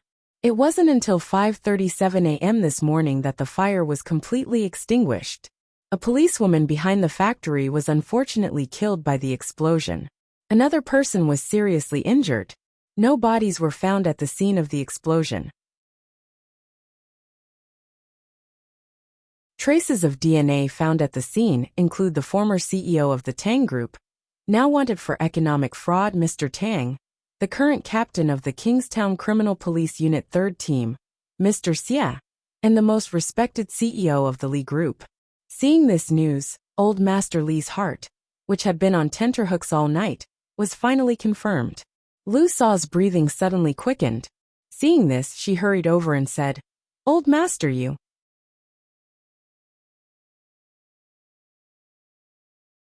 Chapter 523. Seeing this, Lu Sa knew that she could not hide it anymore. The tears that she had finally stopped came again. Captain Li slumped onto the sofa. His eyes were slightly red, and his breathing quickened. "Captain, don't be like this. Mr. Li, where is Qianqian?" Captain Li's eyes were misty, and he took a deep breath. "Where is Qianqian?" "In the hospital. Mr. Li, and his wife are all there." "Ha, very good. The whole family is hiding it from me." Lu Sa felt guilty. When she was about to explain, she heard Captain Li's weak voice. "Take me there. Qianqian will not be able to handle it." Lu Sa heard that and burst into tears. She said, "Damn it. The two of them are so close. They always hold each other when they go out. And Mr. Li is gone. Mrs. Li, how could she handle it?" As Lu Sa and Captain Li said, Su Qianxi could not handle it at all. Raising her hand and touching her bulging belly, Su Qianxi looked at the ceiling. Her eyes were empty, but her tears could not be stopped. Outside, the doctor was telling Qin Shuhua and Li Xiao in a loud voice, and Su Qianxi heard it clearly. "Be sure to rest well. The baby has symptoms of threatened abortion. It is already so big, and the possibility of twins being born prematurely is very high. It is best to rest well before giving birth. Be sure to control the mood of the pregnant woman." control the mood of the pregnant woman. Hearing this, Su Qianxi suddenly felt very funny. However, he couldn't smile no matter what. Liar. Li Xiqing was a liar, a big liar. They had agreed that she would protect the baby and herself, and he would come out later. However, why did he not come out? Why not? How could he not come out? How dare he not come out? They had clearly agreed that he would spend every birthday with her in the future. But now, only one had passed. And the wedding he gave her, the honeymoon she wanted, the name he gave the baby, gone, everything was gone. Everything was engulfed in that huge fire. But wasn't he Li Xiqing? Every time she was wronged, he would come to her side like a god. Every time she was in pain, he would appear. But what about the future? What about the future? What would she do without him? Li Xiqing was so excellent, so cold and arrogant. How could he lie? How could he die? Su Qianxi, I love you forever. The last words he said to her, the last words. Her voice was low and soft, weak but sincere. He looked at her, his eyes as bright as the stars, so beautiful that they almost swallowed her. But he could no longer see it, no longer. She grabbed the blanket and gritted her teeth. She sobbed in a low voice, but did not let herself make a sound. The door of the ward was pushed open, making a slight sound. She immediately covered her head with the quilt, sniffed and wiped her tears. Seeing this, Qin Shuhua felt even worse. She went up and sat by the bed.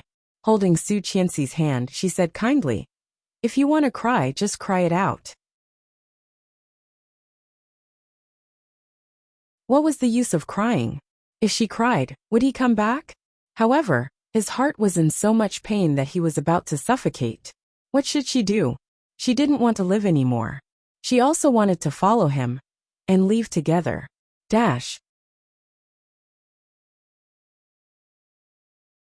Chapter 524.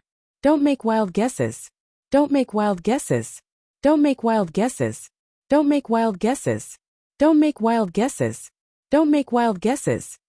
Don't make wild guesses. Don't make wild guesses. Don't make wild guesses. Don't make wild guesses. Don't make wild guesses. Don't make wild guesses. Don't make wild guesses. Don't make wild guesses. Don't make wild guesses. Don't make wild guesses. Don't make wild guesses. Don't make wild guesses. P.S. Empty chapter. Author's speech free.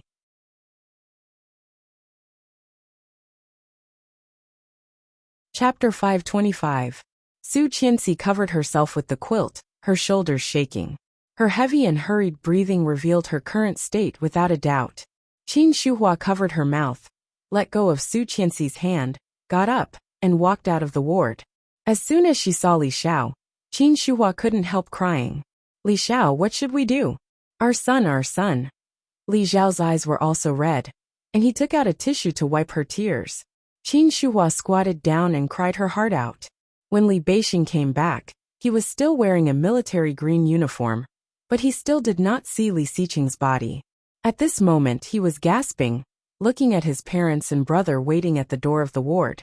His face was full of disbelief. Walking forward, Li Beixing put his hand on Li Jinnan's shoulder. Li Jinnan took a deep breath, and his eyes were already red. Seeing Li Beixing coming over, he turned around and gave him a big hug. Li Beixing had never seen Li Jinnan like this. His heart was getting emptier and emptier. Looking into the room, he asked, "Sister-in-law is inside?" "Yes." Li Jinnan let go of him, his eyes slightly wet. "Since she came here, she has not made a sound," secretly crying. Li Beixing took a step back, looking at them. The tall and straight military green figure was indescribably majestic. He asked, "Have you seen his body?" "No." Li Jinnan covered his face in pain and sat on the stool. His voice was slightly choked, with a strong sense of self-blame. "How can I see a body after such a big explosion? How can there be no body? Isn't there a body?" Li Beixing did not want to believe that the high-spirited and decisive Li Xiqing was gone. "Are you kidding me? Any of them could die first, but Li Xiqing definitely had the last laugh. He was despicable and shameless. His endurance and perseverance were also extraordinary, and his vitality was even more tenacious. How could he be dead? If he is alive, I want to see him. If he is dead, I absolutely will not believe that he is dead without seeing his body." Li Beixing's voice was sonorous, looking at Li Jinnan. Have you looked for him? Are you sure? Li Jinnan did not speak, nor did he take his hand away. He just covered his face and sat quietly. Suddenly, someone in a police uniform came over. When he saw them, he asked, "Are you Li Xiqing's family? I'm the policeman in charge of this case. My surname is Li." Li Jinnan finally looked up at the police officer. "We found a relic that might belong to Mr. Li at the scene. Your family can confirm it." Bang! The door of the ward was suddenly pushed open with great force. After being slammed into the wall, it bounced back. A slender figure trotted over barefoot. Su Qianxi's face was pale, her eyes were red and swollen, and her hair was messy. She looked at what the police officer was holding. That thing was wrapped in a plastic bag. It was burnt black by the fire, and its shape had completely melted. However, from the blurry figure and the small diamond and gem that were burnt to ashes, it could be seen that it was originally a bird-like creature. Seeing it, Su Qianxi's lips trembled and she grabbed it. He reached out to touch his neck, where he was wearing a noble and elegant swan. The lines were smooth, soft, and delicate. Looking at the gemstone and the diamond, these two should have been a pair.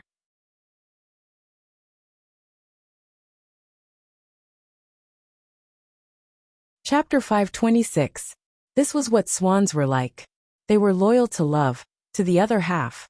Until death, Su Qianxi's eyes were blurred. She did not want to cry. Li Xiqing was not there.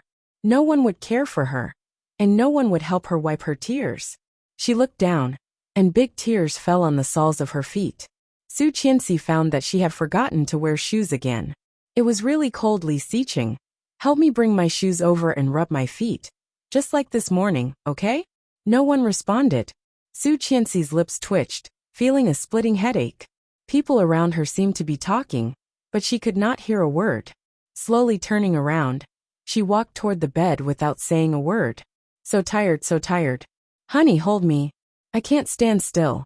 I'm going to fall. Her vision was getting darker and darker, and her body was getting weaker and weaker. Her legs softened, and she fell straight to the side. In the next few days, Su Qianxi spent all her time in sleep. She had a bad appetite, very bad. She basically relied on fluids to maintain her physical strength. Finally, on the 4th day, she asked to be discharged. Returning to the old house, she fell asleep again. When she woke up again, it was already evening. There was no light in the room, and it was very dark. When Su Qianxi opened her eyes, she immediately saw a tall figure standing by the bed. His figure was straight, and he was wearing a suit. He seemed to have sensed that she had woken up and turned to look at her. His eyebrows were like a painting, his facial features were cold and delicate, and his jaw was tight. When he saw her, his eyes slightly curved. Su Qianxi looked at him incredulously and froze for a moment. Li Xiqing's eyes were full of love, looking at her tenderly. Turning around, he walked over slowly, reached out, and rubbed her hair. He smiled and said, "You are getting lazier and lazier." Su Qianxi's eyes were filled with tears. Reaching out, she wanted to touch his hand. However, when her hand just reached out, the handsome figure suddenly disappeared. In the dim light, there was nothing. No one. No Li Xiqing. There was nothing. Honey. Su Qianxi suddenly got up and reached for the place where he had just stood. But what she caught was only air. Nothing, nothing, nothing at all. Large drops of water fell.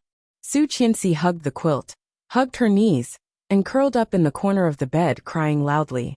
The door was knocked, but Su Qianxi did not seem to hear it. She covered her head and did not move. The door was quickly opened. The old man walked in with his walking stick and turned on the lights. Luxurious crystal lamps hung high in the sky. Warm yellow light shone down, illuminating everything.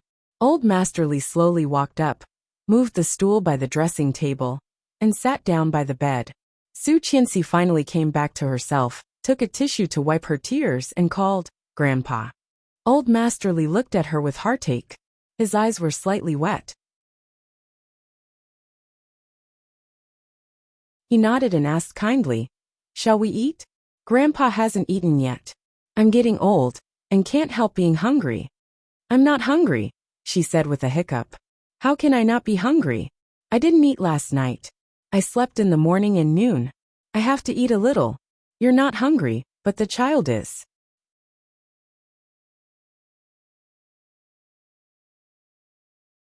Chapter 527. How could it be? How could it be? If it were not for these two children. If it were not for these two children. Su Qianxi's eyes dimmed. She stroked her belly and did not speak. Grandpa is old, and I can't afford to lose anyone. It's best if all of you are alive and well, or bless me to kick my legs when I sleep at night. Grandpa. Su Qianxi interrupted him and sobbed again. Don't say that. She had lost Li Xiqing, and she could not lose Grandpa. No one could. If even her grandfather was gone, then in this world, she would really have no more relatives. Her beloved Grandpa, her beloved Li Xiqing. Grandpa Li did not speak, looked at her, and said softly, Come out for dinner. Your good friend is here to see you. My good friend? A young man named Lu. He is polite and well-behaved. I asked him to stay for dinner. When you go out, we can start eating. Grandpa looked at her lovingly and stood up with a smile. Hurry and wash up. Don't let your good friends see you as a joke. Su Qianxi was a bit dazed and nodded after a long while. When Grandpa went out, he closed the door. Su Qianxi got up and looked at the clothes she was wearing. It was a long-sleeved spring pajamas. Li Xiqing picked it for her. Lifting the quilt and sitting on the edge of the bed, Su Qianxi's feet touched the ground, which was cold. At this time, a pair of big hands would bring her a pair of furry shoes. While helping her put them on, he warned, Next time, don't kick the shoes under the bed. Su Qianxi whispered with red eyes, squatted down, and took out a pair of shoes from under the bed. She put them on and went into the bathroom. His towel, his toothbrush, his cup, his razor, his aftershave, all of them were there, clean and tidy. Su Qianxi glanced at them and was slightly dazed. But soon she began to wash up. She had not eaten for a few days, and she did not have much energy. After taking a shower and drying her hair, she walked into the cloakroom and opened the closet, which was full of clothes. 3/4 of them were hers, and only a very small part of them were his. However, when did she have so many? Since when did she have so many clothes? All of them were the latest and most fashionable spring clothes of the season. There were a few that she had worn before, but most of them were brand new, washed, and hung there quietly. She had never even seen them before. She took a floral dress that Li Xiqing had worn for her and put it on. However, she could not zip it up. She then realized that her body had become a bit clumsy. No matter how hard she tried, she could not pull herself up. I'm just pregnant. It's not like I can't take care of myself. You dress me every day. What if I can't find my own clothes in the future? Then I'll help you wear them until you grow old. His deep and mellow voice seemed to still be ringing in her ears, softly tugging at her heartstrings. Su Qianxi looked at the wardrobe full, and after a long while she whispered, Honey, help me pull it up. I can't reach it. However, there was no response. Su Qianxi's heart was terribly empty, and the bursts of pain made her almost breathless. In the future, no one would help her put on clothes or zip her up. No one would suddenly appear when she was helpless and at a loss. No one would say anything or smile. Instead, they would stare at her gently and say, Honey, let's go home.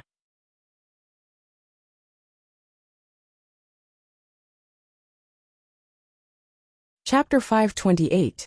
The huge room was terrifyingly empty. In the future, she had to rely on herself. Everything she did, she had to rely on herself. Eat by herself, sleep by herself, and shower by herself. No one would warn her to wear shoes when she got out of bed, and no one would warn her not to sneak snacks before going to bed every day. Every day, no one would wake her up, accompany her to eat. By her clothes, however, could she still live like this? Yes, wasn't it the same in her previous life? No one helped her, no one looked at her, and no one would care about her emotions. At that time, so many years had passed, hadn't it? Now God just gave it all back to her again. That was all. What right did she have to become so unreasonable and delicate now? It's all your fault. Tears welled up in her eyes, but she refused to fall. You spoiled me and then disappeared. What do you want me to do in the future? What should I do? Her heart ached fiercely, and also fiercely empty. The person who had once lived in her heart had cruelly pulled himself out, leaving her alone to face everything. All alone and helpless. Qianqian, are you done? Grandpa's voice with a kind tentative tone. Su Qianxi quickly wiped her tears, tried to make her voice calm, and said, I'll be right there. After much effort, he finally zipped it up. She simply applied some makeup to make herself look less awkward. After that, she tied up her hair to make herself look more energetic. Patting her face, she finally walked out. The family Li Sun, Li Xiao, Qin Shuhua, Li Jinan, and Li Beixing were all there, as well as two outsiders who should not be here, Lu Yihan and Luo Zhan. At the moment when he saw Su Qianxi, under the rimless glasses, a pair of peach blossom eyes flashed with distress and tears. You've lost weight. His voice was unusually low and hoarse. Luo Zhan noticed that something was wrong with him and elbowed him. Lu Yihan had a smile on his face and called, Qianqian. Su Qianxi also smiled, but the smile was just a little curve. Why are you here? Look at you. Lu Yihan did not avoid it, and his eyes fell on her belly. You must have not eaten well recently. You are too thin, even thinner than before you were pregnant. This is not good for the child. Not only did she lose weight, but her eyes were also swollen like walnuts. Although she had put on makeup, she still couldn't hide her paleness. All because of Li Xiqing. Lu Sa quickly brought out the dishes and shouted, Come and eat. Mr. Lu also cooked something just now. It looks delicious. Come on, second young mistress, I heard that it's your favorite. It's still warm. Hearing that, Su Qianxi was slightly dazed. Lu Yihan sat up from the sofa, walked towards her and said, I made spring bamboo shoots your favorite. Do you remember? Spring bamboo shoots. She hadn't eaten Lu Yihan's spring bamboo shoots for many years. In the past, when she was poor and had no money to eat, he would always give himself half of his lunch. Later, he simply divided it into 2 portions and brought one for her every day. Lu Yihan was not from a wealthy family and had to rely on himself since he was a child. His life could be said to be very tight.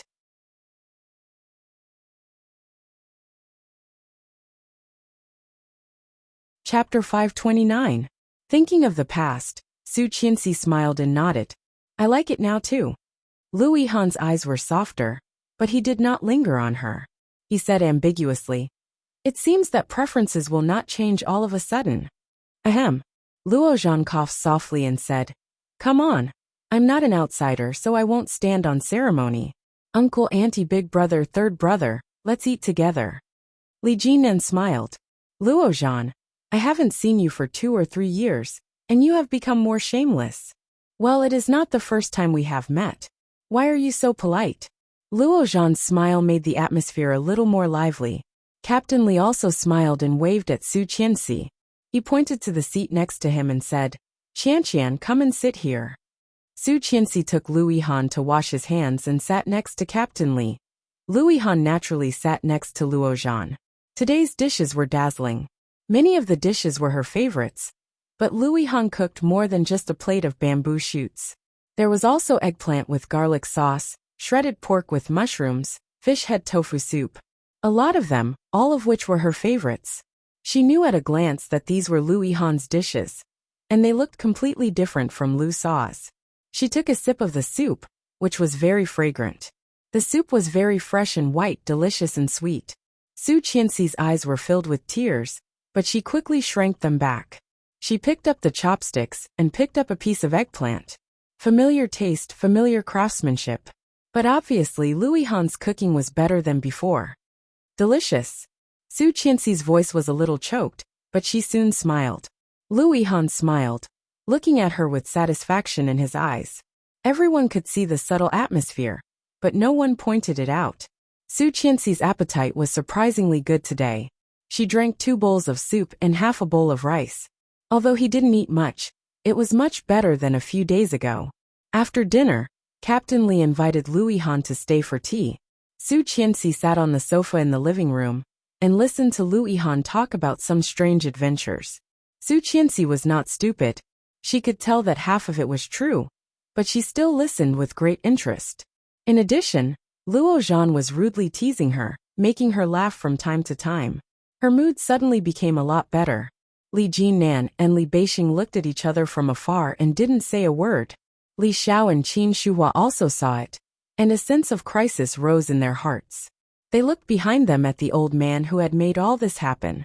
The old man sighed. That's it. We can't let Qianqian stay silent all the time. This kid has a good relationship with Qianqian. They've known each other for so long. He should be the person who understands her the best. But Xiqing just left. Qin Shuhua burst into tears. Dad, this is so unfair to Xiqing. They didn't dare to raise their voices.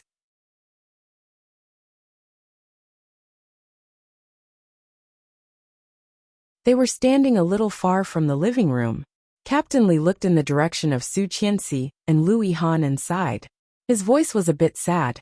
Calligraphy and painting, the one who suffers the most is not you but Qianqian. You still have a husband and a son. Without Xiqing, Qianqian has nothing. Yes, there was nothing left. What Su Qianxi needed most now was to relax. Otherwise, in the long run, she might not be able to keep the baby in her belly.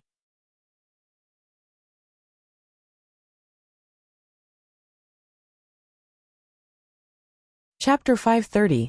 About 9 o'clock in the evening, Luo Zhan received a phone call. It was Oming. Where are you? I am at the old house of the Li family. Luo Zhan looked at the time. What's wrong? Don't go yet. Wait for me. Oming quickly hung up the phone. About 10 minutes later, a black Bentley appeared at the door of the Li family's house. Oming was wearing a burgundy suit. He stepped down, holding the tonics specially bought from Australia. He couldn't help feeling nervous. After standing at the door for a long time, he reached out and pressed the doorbell. The door was quickly opened, and the person who opened the door was Li Jinnan. When Li Jinnan saw Oming, he was shocked. In front of him, Oming had 2 dark circles, bloodshot eyes, and a tired face. He looked a little depressed, but his temperament was still extraordinary, like a prince in distress, and there was a bit of guilt in his eyes. Li Jinnan was very surprised to see Oming like this and called, Brother O? It's so late. Is your sister-in-law here? Yes. Li Jinnan opened the door to let him in and walked in.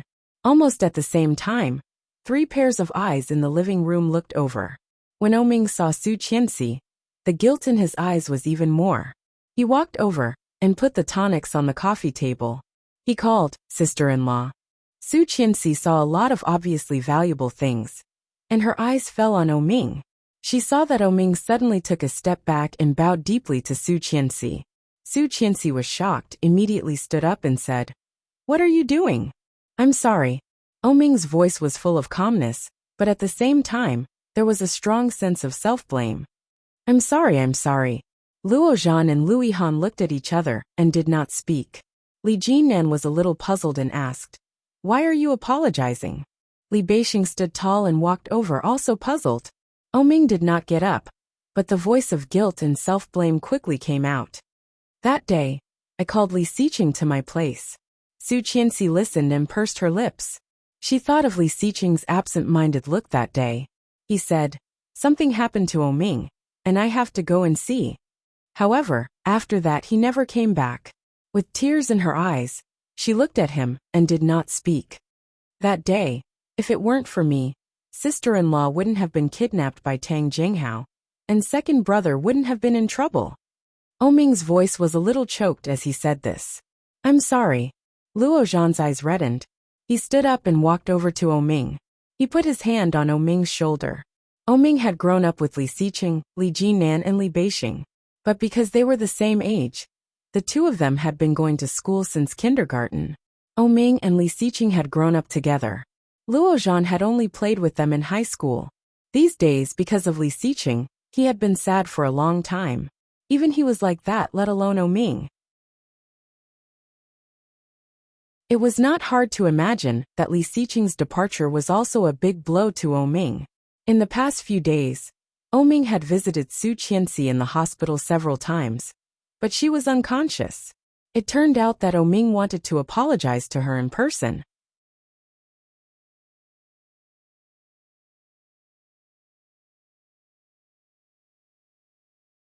Chapter 531. How could unintentional be considered intentional? It was easy to dodge a spear in the open, but hard to defend against a stab in the dark. It was Tang Jinghao who was too despicable and impossible to guard against. It was not Oming's fault, nor was it Li Xiqing's fault. It was her fault. From the beginning, she was the variable of all this. If it were not for her, everything would be fine. Li Xiqing would lead the Li family to become a legend, the Tang family would be fine, and Li Xiqing would not be retaliated against. Everything would develop as it had in her previous lifetime. After seeing the three of them off, Su Qianxi went back to her room and fell asleep. She wanted to dream. "Mr. Li, can you come to my dream for a while?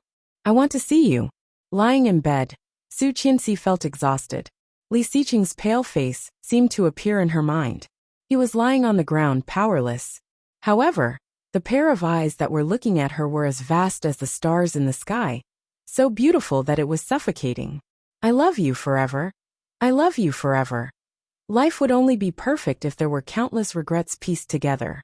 If one had never been desperate, they would not know how precious today's happiness was.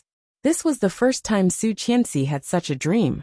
She dreamed that she was standing high in the air, seeing Tang Minjing like a proud peacock, standing next to a small lake a few hundred meters away from the old house, coldly watching the drowning person. After a long time, the person in the water stopped struggling. Tang Minjing sneered and turned around, only to see a tall and straight figure. Li Xiqing looked at her coldly, his face tense. Wearing a dark gray casual coat, his hands in his pockets, he looked at her quietly. Tang Minjing's expression changed dramatically. She hurriedly wanted to explain, but Li Xiqing did not pay attention to her. He slowly stepped into the clear lake. The winter wind was very chilly. Li Xiqing stepped into the lake step by step, took off his coat, and then dove in, pulling the drowning woman out. Su Qianxi was soaked in the water, and the horrible fire scar on her face was shocking. Li Xiqing pushed her body to the lake, soaking her. He immediately put her down by the lake and gave her first aid. Tang Minjing watched all this, her face pale. In the end, she did not come back to life. He gently closed her eyes and looked at Tang Minjing coldly. Police cars surrounded them and blocked the left and right sides of the road. Li Xiqing's hair was still dripping water, but his eyes were colder than the lake water. He said, "You disappoint me." What happened next? Tang Minjing was sent to prison. Tang Jinghao was found to have close cooperation with the drug trafficking group, and the Tang group completely collapsed. Rong Haiwe was suspected of being involved in drug trafficking and was sentenced to death.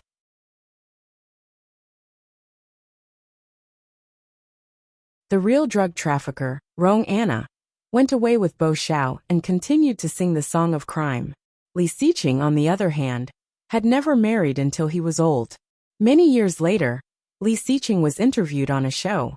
The host asked Li Xiqing, who was in his 40s but looked like he was in his early 30s, "Mr. Li, why don't you get married? Everyone thought that you and Miss Tang would get married, and then she was sent to prison. What a pity. Is it because of Miss Tang that you are not married now?" Li Xiqing shook his head, looking indifferent and calm. His eyes contained infinite wisdom and depth, as well as the sharpness of more than 40 years of experience. His eyes softened slightly and he said, "I was married when I was 26. My wife's name was Su Qianxi. What about her? Dead. Do you love her?" Li Xiqing's eyes were deeper, but he did not speak. Love. Deep love. In another parallel universe, there was another Li Xiqing who loved another Su Qianxi. Very, very much. Give the ending of the previous life. Don't think too much. The male lead did not go back to the previous life, just to give the previous life an ending.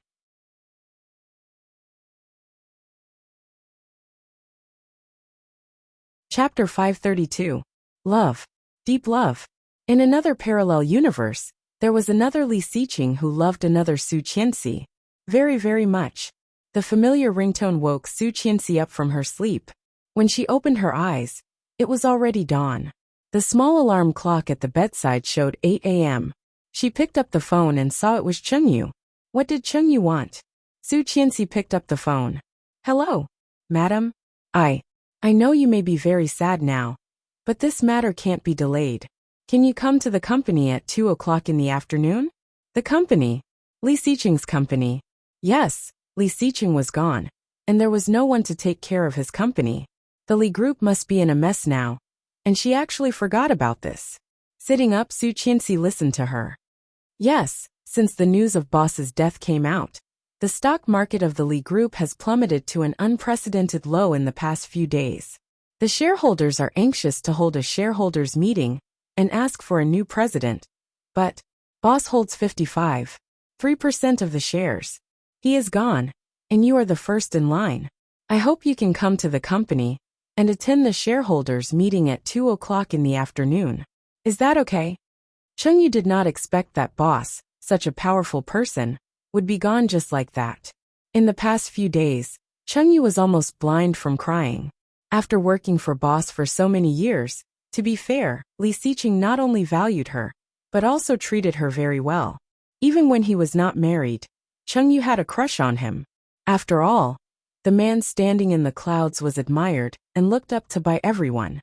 Although she did not have the guts to hook up with him, it was impossible to say that she had no feelings for him. However, life still had to go on, and she still had to go to work. In the past few days when boss was away, she had taken care of a lot of things. After all, Cheng Yu's reputation in the company was second only to Li Siqing. However, this was not a long-term plan after all. In just a few days, many shareholders have been desperately trying to elect a new president. Some were even more extreme, saying that Li Siqing would sell his shares and leave. The Li Group was built by Li Siqing from nothing, from a small company to the current situation, all because of Li Siqing's painstaking efforts. In any case, Cheng Yu could not watch the Li Group collapse. However, no matter how capable she was just an assistant. Okay, I'll be there in the afternoon. I'll wait for you. After hanging up the phone, she came out of the bathroom and saw a few missed calls. The destination was the imperial capital. Was it Rong Haiwe? He seemed to have been seriously injured that day. I wonder how he is now. She called back, and it was quickly picked up. After a few seconds of silence, no one spoke first. After a while she said, Qianxi? The voice belonged to Rong Xian. What's up? Rong Xian paused and said, Rong Haiwe was seriously injured. His skin was severely burned, so he did not go to see you. Now he just woke up. She paused and added, he has been in a coma for 4 or 5 days. He had been in a coma for 4 to 5 days due to severe burns.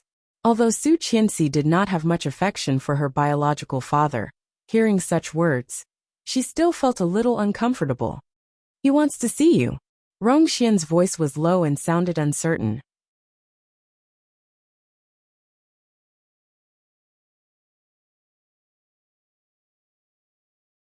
Chapter 533. How could it be? Rong Haiwe was the last person to see Li Siqing. Why was Li Siqing dead and Rong Haiwe still alive? Su Qianxi knew that she should not think like this, but with such a big explosion, the chance of survival was very low. How did Rong Haiwe escape? Suddenly feeling that she was very cruel and vicious, Su Qianxi asked, Where are you? Rong Xian heard this question and suddenly became happy, saying, Kingstown First Military Hospital. After a night's rest, Su Qianxi's eyes had become a lot less swollen. She simply put on some light makeup to make her face not look so ugly. When she arrived at the destination, Su Qianxi bought a fruit basket and went into the hospital. They stayed in a high-end single ward. As soon as Su Qianxi entered, she smelled a strong medicine smell. It was very pungent, heavier than any smell in the hospital. Su Qianxi was caught off guard and felt a little nauseous, but soon she suppressed it. Rong Xian saw her, and her eyes trembled slightly. She went up to take her fruit basket, with some pity in her eyes, and softly said, You are thinner and haggard. Rong Xian was the same. In the past few days, Rong Xian had also lost a lot of weight. Was it to take care of Rong Haiwe? Su Qianxi smiled slightly, but did not intend to pay attention to her. Her eyes fell on Rong Haiwe. Rong Haiwe was wrapped in white bandages all over his body, almost like a mummy. Fortunately, there was no large injury on his face, which was still visible. It was just that his eyebrows and eyelashes were all burned, which looked a bit funny and weird. However, a pair of eagle eyes were still sharp, but his spirit was slightly sluggish. It should be because he just woke up. You are here. Su Qianxi nodded, and Rong Xian brought her a stool. Sit down. Su Qianxi did not hesitate at all, sat down and thanked her. Rong Haiwa looked at her belly and said, "The child is fine." Su Qianxi subconsciously reached out to touch her belly, smiled slightly, and asked, "How did you escape? There was such a big fire, such a big explosion. Didn't you go in to save him? What about him?" Rong Xian heard Su Qianxi's words and felt a little dissatisfied. Rong Haiwa did not speak, but looked at her with his eagle eyes. Su Qianxi felt bad, but she still couldn't help but pout and ask, "You said you would bring him back to see me. Why did you lie to me? Is it fun to lie to me with him?" "I'm sorry." Rong Haiyue's voice was a little hoarse and weak. He sounded very weak. "When I went in, he had already been taken away." Her tears stopped, and she looked up at him incredulously. "What did you say?" "When I went in, the policeman who had stayed there was killed. He was shot between the eyebrows and dead. Li Xiqing was not there." Su Qianxi's heart, which had been in despair for a few days, was suddenly ignited. Holding her breath, she looked at him nervously. "The policewoman, and I chased after them from the back door."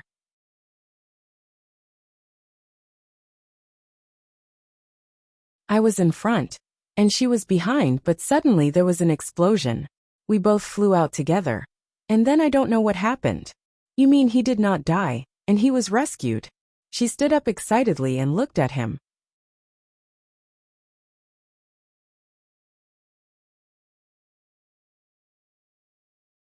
Chapter 534.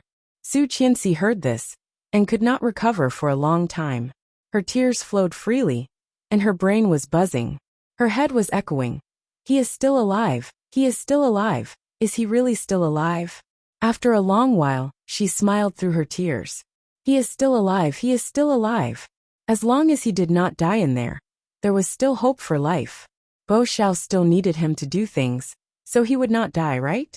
Next, as long as she found Bo Xiao or Rong Anna, she could find him, right? However, since they did this, they probably want you to think that Li Xiqing is dead. These people have ulterior motives, so it is better to go with the flow and develop according to the results they want." "What do you mean?" "Let the outside world know that Li Xiqing is dead.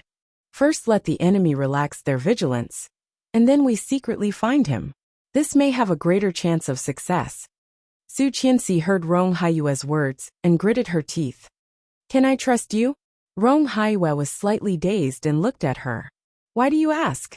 You are Rong Anna's father, and it was Rong Anna and her gang who hurt my husband like that. You are Rong Anna's parents. Will you really help me?" Hearing Su Qianxi's words, Rong Haiyue's heart seemed to be stabbed, and he felt hysterical pain.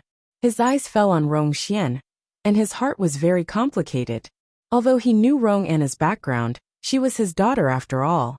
For so many years, Rong Haiyue really loved this girl. However, after knowing Su Qianxi's background, Rong Haiyue felt that he owed this child a lot, and he might not be able to pay it back in this life. Both sides were children and both were daughters. No wonder Su Qianxi would have doubts. Rong Haiyue smiled bitterly and said, "You are also my daughter, Qianxi." The sound of high heels sounded behind him, and Rong Xian walked over to Su Qianxi. With a sincere face she said, "I'm sorry." Rong Xian was wearing a green long-sleeved cheongsam, looking noble and tall. "I am sorry. I have always known your whereabouts and your movements, but I deliberately did not tell Rong Haiyue." Rong Xian looked indifferent and did not have much expression, so that when such an apology came out of her mouth, Su Qianxi did not feel that she was sincere. "Rong Haiyue doesn't even know of your existence. If he knew, he would definitely find you, take you with him, and give you double the treatment of Rong Anna. It's my fault, I'm sorry." Su Qianxi heard this and curled her lips. She stood up and took her bag from the stool. She said, "Mr. Rong, I will consider the problem you mentioned. Thank you for telling me this." Then she turned around and was about to leave. "Qianxi." Rong Haiyue looked at her, his eyes sad and sad. "I am your father." Su Qianxi paused, her eyes slightly dim. "You are also Rong Anna's father, aren't you?" Rong Haiyue was speechless. Looking at her back, his heart was filled with grief.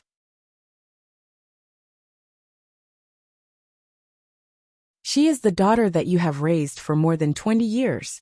If you can only choose between me and her, you will definitely choose her, right? Rong Anna's gang had hurt her man like that. Did she want her to be her sister?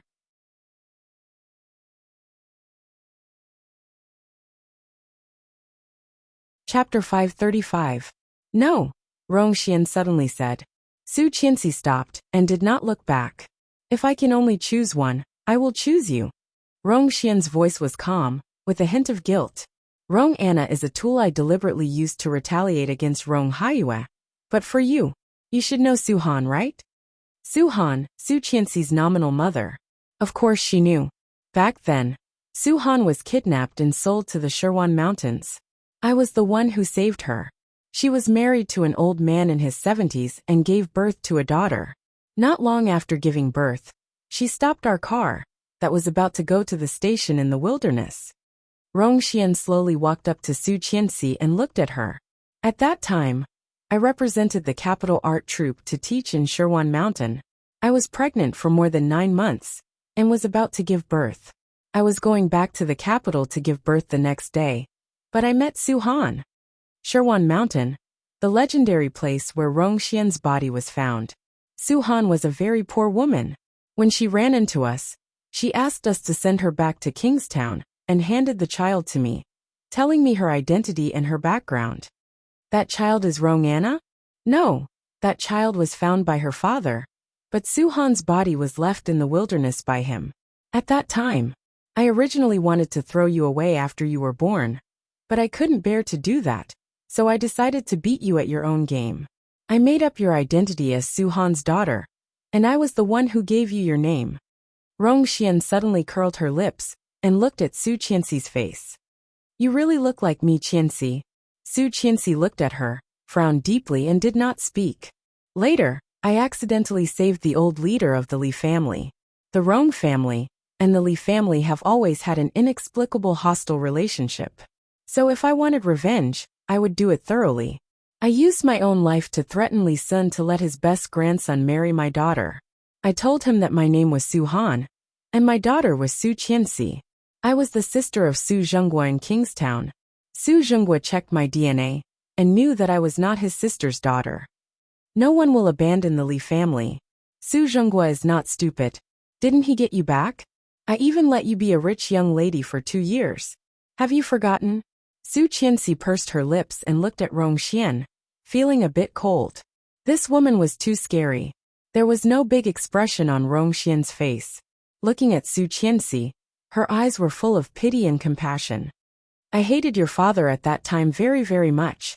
I wanted to strangle him when he was sleeping, but I didn't. I might as well take my revenge on his daughter. I thought that I would have the pleasure of revenge, but I didn't. Rong Xian reached out to Su Qianxi and seemed to want to touch her, but Su Qianxi took a step back and avoided her hand.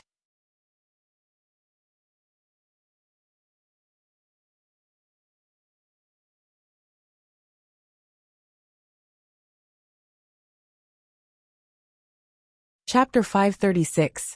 Why should she make him happy? Rong Haiyue was a criminal, the devil who raped her. She did not want to be with him at all. He forced her to sleep with him, forced her to get pregnant, and forced her to have a child. Seeing him raising someone else's child, raising that bastard, I felt indescribably comfortable. Rong Xian took a deep breath and took back her tears. Later he found that I often went to Kingstown, and I noticed that he was following me. Since then, I did not dare to go to the orphanage, but every year I still sent money to you to buy you some clothes and some fresh toys. Yes, she remembered. The children in the orphanage were very envious of her. Even the dean said that Su Qianxi was a special child. Haha, she was indeed unique. Rong Haiyue listened in the hospital bed, looking at the ceiling, and never saying a word. His sharp eagle eyes were covered with a layer of mist, and in the emptiness, there was resentment. But Rong Anna, I have never regarded her as my own daughter. I only have one daughter. Qianxi, I am your mother. At the end of the sentence, the word mother was already with a strong crying tone. Rong Xian's tears fell, but they were quickly wiped away and covered again. You can blame me or hate me, I admit it, but this is all caused by me. Rong Haiwa does not know anything. If you are angry, take it out on me. Rong Haiwa saved your life. He was shot in the arm and almost died due to excessive blood loss. This time, in order to save you and your husband, he was blown up like this, and his body has been severely burned. Is it not enough? Was it not enough? Was it enough? Was it not enough? Su Qianxi's mind was now a mess. Looking at Rong Xian's tears, her eyes were strangely dry. It was just that his heart felt like it was being hammered by an awl, causing a dull pain. Su Qianxi did not want to listen anymore. She stepped away and walked directly to the door of the ward. Qianxi, Rong Xian called again, but this time, Su Qianxi did not stop. No matter what happened in the past, Mom and Dad will not hurt you. The bodyguard, Shuangyu, had always been guarding the door. Seeing her coming out, she immediately followed. Su Qianxi walked faster, and soon after she walked out of the corridor, she heard the roar behind her again. Remember to come back when you think it through. We will wait for you. We'll wait for you. Hearing these words, Su Qianxi finally couldn't help it, and her eyes became misty again. Pressing the button on the elevator, she walked in with her head down, not wanting others to see her strangeness. When Yang saw her coming out of the hospital, he drove the car to the roadside and let her get on the car with Shuangyu. In the car, she called Li Jinnan. Li Jinnan seemed to be busy. It took him a long time to answer the phone.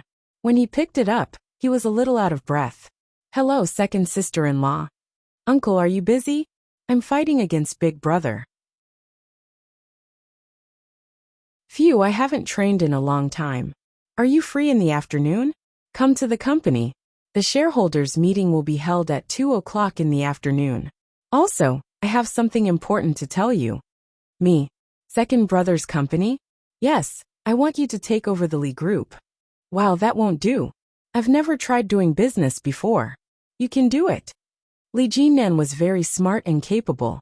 In his previous life, he had started an entertainment company with Li Xiqing for fun, and it was also very successful. Hearing that, Li Jinnan panted harder and said, Okay, see you in the afternoon.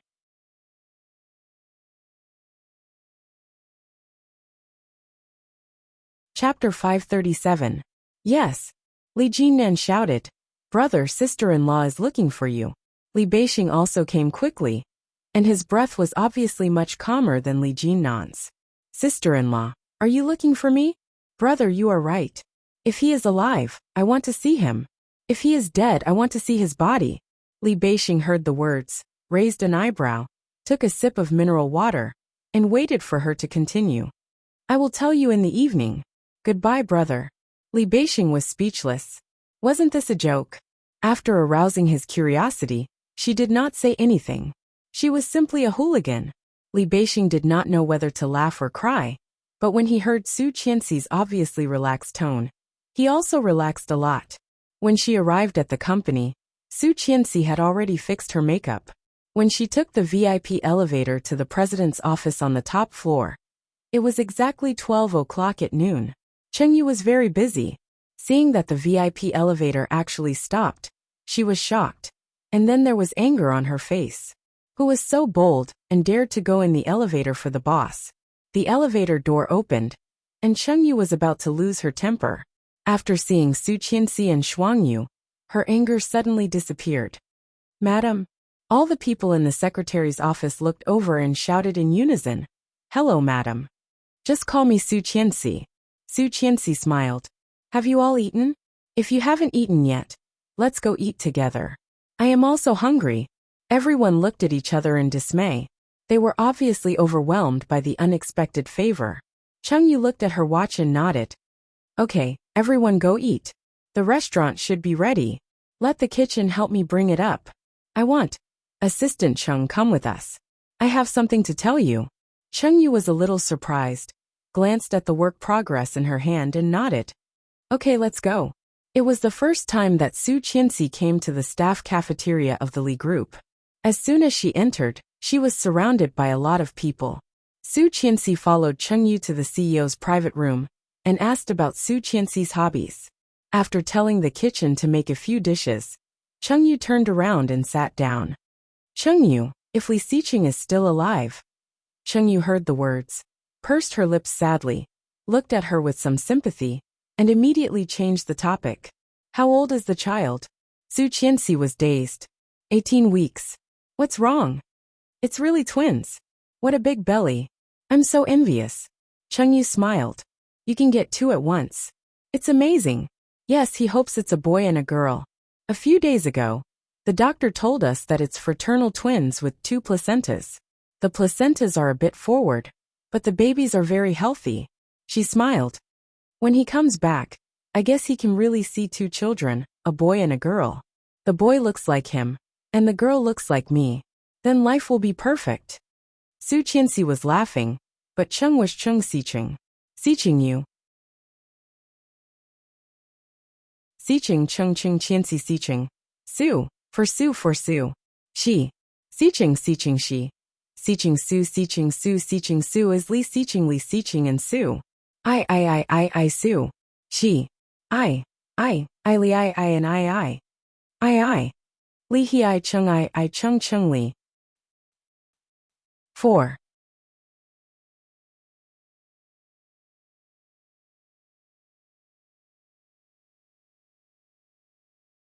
Chapter 538. Why couldn't she accept the fact?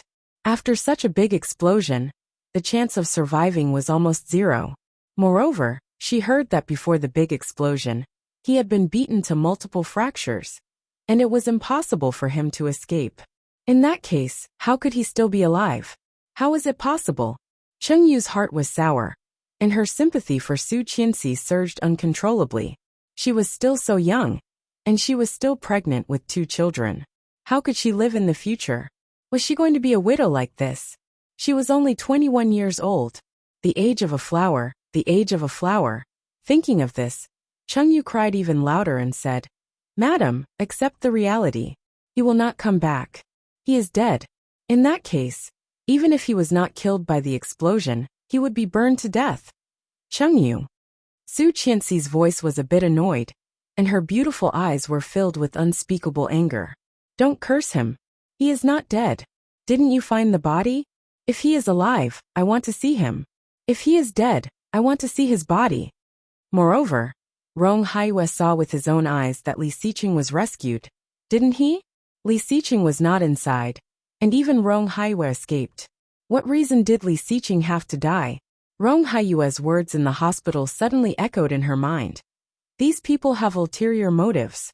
It is better to go with the flow and develop according to the results they want. Su Qianxi originally wanted to tell Chengyu what Rong Haiyue had just told her. But at this moment, she did not want to say what she wanted to say. Chengyu thought that she was not willing to accept the fact. So why not go with the flow? Although Chengyu had been with Li Xiqing for many years, her relationship with Rong Rue was not ordinary. What if Rong Rue also had a connection with the drug gang? Thinking of this, Su Qianxi's face became extremely firm. Looking at Chengyu, she said, He will not die. One day he will come back. Chengyu pursed her lips and picked up a tissue to wipe her tears. Su Qianxi's eyes were slightly red, and her voice softened. He will come back to see me and the children. He has not named the children yet. How can he die?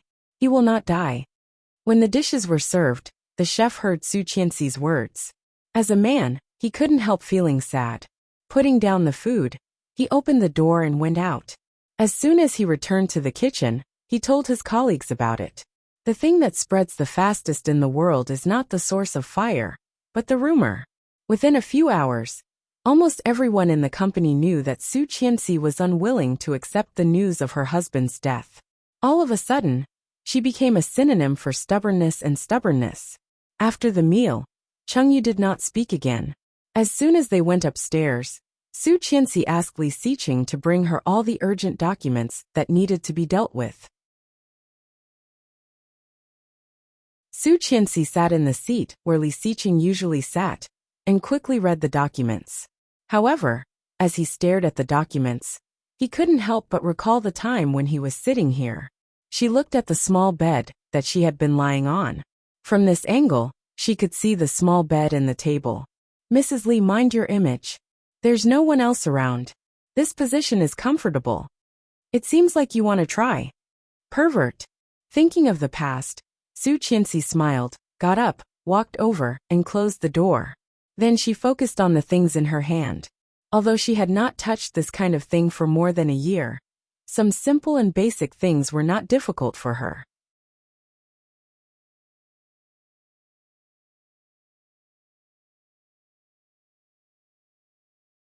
Chapter 539. The person who wrote the plan, Lu Chongqing. Su Qianxi was very impressed by this person's name. In her previous lifetime, Li Xiqing seemed to value this person very much. As far as she heard, Lu Chongqing was a decent person who loved his wife and children.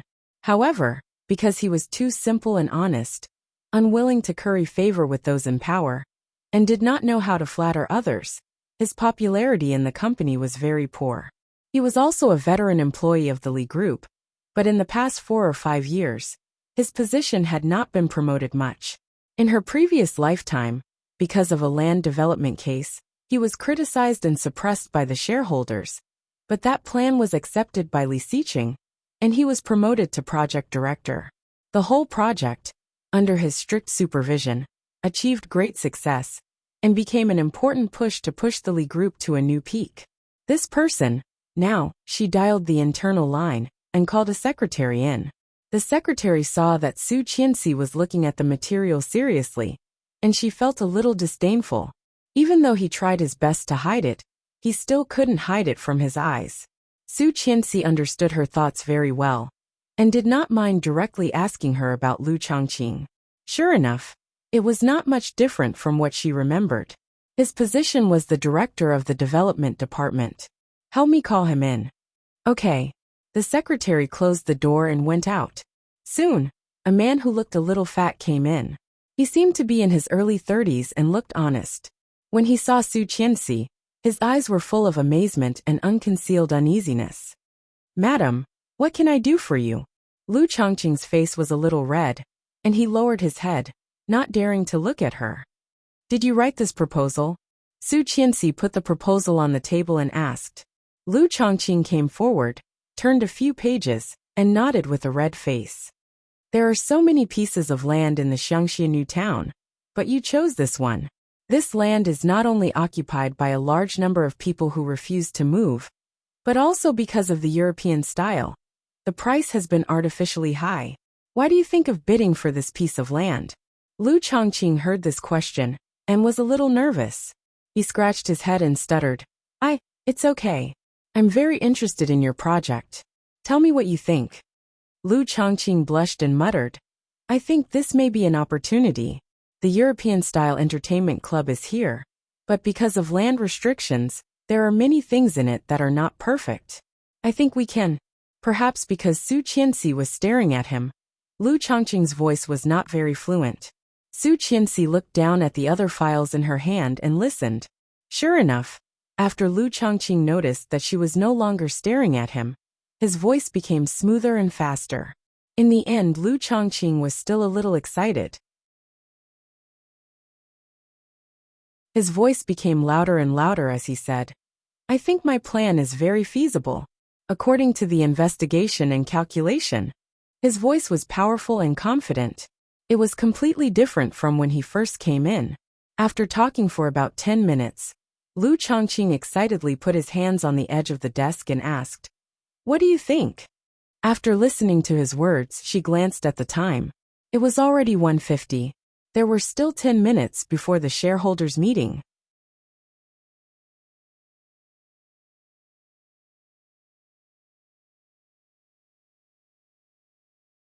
Chapter 540. Hearing that, Lu Chongqing was a little unconvinced. He took his hand off the edge of the desk, but did not speak. Su Qianxi knew that what she said had no weight. If it was him who said this at the moment, then he would definitely have nothing to say. Tapping on the table with a pen, Su Qianxi's voice was gentle, and she looked at him calmly. The secretary came in to give Su Qianxi a glass of juice, and happened to hear her words. She pouted disdainfully, put down the juice, and quietly walked out. Closing the door, the secretary quickly walked back to the secretary's office. As soon as she went in and saw that Chengyu was not there, she began to complain. Does she really think that because the boss is dead, she is the female president? I just saw what she said to Lu Chongqing. And she even said not perfect enough. Come on, this is not the way to pretend, okay? Another secretary was looking at the computer and helping Chengyu. Hearing this, she looked up, adjusted her glasses and said, "No way, she really wants to take over the Li group?" It seems so. A lot of information is in front of her, and it looks quite good. However, I don't know how good it is. This is hard to say. The big boss is so powerful. There is no reason that his wife does not know anything, right? Gee, when the big boss was still alive, how many times did she come here? Every time she comes, she is so delicate. She needs to be held by the big boss, as if she is afraid that others do not know that they have a good relationship. And the big boss is such a chauvinist. It is impossible for him to let his woman intervene in his career. Wow, this is too shocking. Could it be that this woman deliberately killed Big Boss just to get the company? Wow, this is too shocking. No way, so cruel? I don't think it is possible. He is the father of the children. You see, her belly is only 4 months old, and it looks like it is 5 or 6 months old. Twins. This is hard to say. I don't think she is a newbie. Could it be that she has been planning for a long time? No, she is also a finance major. It is normal to know a little. Let me tell you. Pung pung, a loud knocking sound rang out. Everyone was startled and hurriedly walked back to their respective rooms.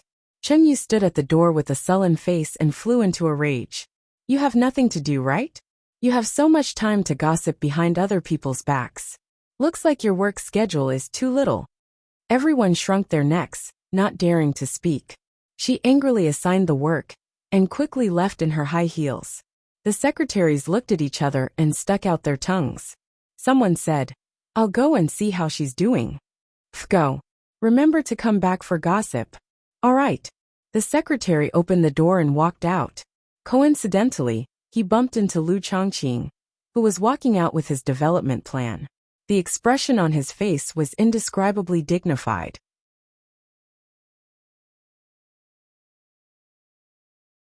Lu Chongqing did not notice that he was being stared at. He blankly returned to the chair for a few minutes.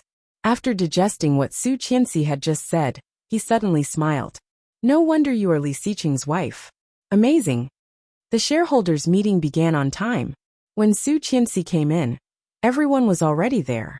Seeing Su Qianxi, many people felt bored.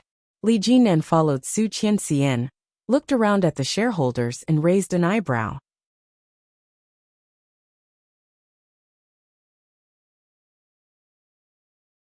Chapter 541. That's right. When President Li was here, he did not dare to let us wait for so long. But you, a new boss, want to make changes? Or, you don't want to come to this meeting at all. In that case, you don't have to force yourself. Anyway, Li Xiqing was dead, and the company was just an empty shell. What kind of waves could a woman do? It was better for everyone to transfer their shares together. While the Li Corporation was still valuable, they could exchange some money to invest in other things. Otherwise, they would lose money instead of making money. It was not only 1 or 2 people who had this idea. The company had not been established for a long time, and there were 8 shareholders in total. Some were partners who worked with Li Xiqing in the past, and some were older shareholders who later invested. Most of the people who were talking were old men about the same age as Li Xiao. On the contrary, some young people just looked at Su Qianxi and remained silent. Su Qianxi looked at her watch and said, "If I remember correctly, the shareholders' meeting should be at 2 o'clock in the afternoon. It has been 2 minutes since I came in and listened to your accusations. Now it is 14:01. That is to say, I came in at 13:59. Am I late?" "No," said a young man sitting in the front. He looked about 30 years old, and he was very capable. Fang Chen, one of the largest shareholders of the company, had followed Li Xiqing from the beginning. Well, President Li will arrive 3 minutes earlier. Oh, so, I am not late. What makes you say that? Su Qianxi sat down in the chairman's seat. My husband's habits are not my habits. You used to be used to my husband's habits. So in the future, you will have to get used to my habits. An older man sneered. You mean you want to be the president of the company? Are you kidding me? How can a woman be the decision-maker of the company? Such a big company, don't let it fall in your hands. Well, if that's the case, we have nothing to say. The largest share is in your hands. When your husband died, the entire company is in your hands. Isn't it still up to you? Su Qianxi listened to these words with a cold face and sneered. Yes, my husband is gone, and I have the final say. But my husband is not dead. Please don't curse him. He just left temporarily. It won't be long before he comes back to take over the Li Corporation. But before that, I am the highest decision maker here. Hearing this, the surrounding people fell silent. Indeed, Li Xiqing's death was hard to accept. Everyone looked at Su Qianxi with some sympathy. I now have a plan for the land bidding. According to my observation and calculation, I think it is very feasible. The preliminary plan has come out, and the specifics need to be improved. She asked Chengyu to send the copy of the plan to someone else. All the shareholders were frowning as they watched. All the shareholders were. Obviously, they were not optimistic about this project. This was completely within Su Qianxi's expectations. Telling them her thoughts and plans, she observed their reactions one by one.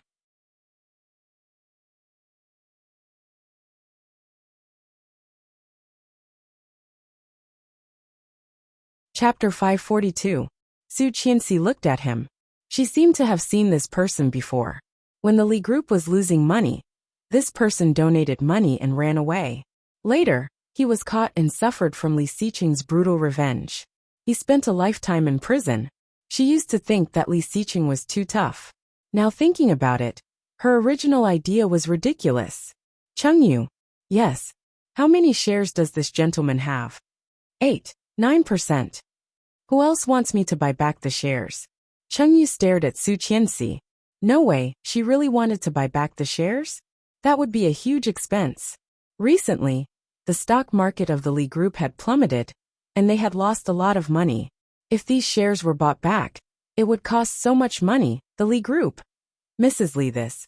But before Chengyu finished, someone said directly, although I still have feelings for the Li Group, I am not very optimistic. I will quit. Chengyu register. How many shares does he have? 3, 8%. Me too, another man said. 9, 7%.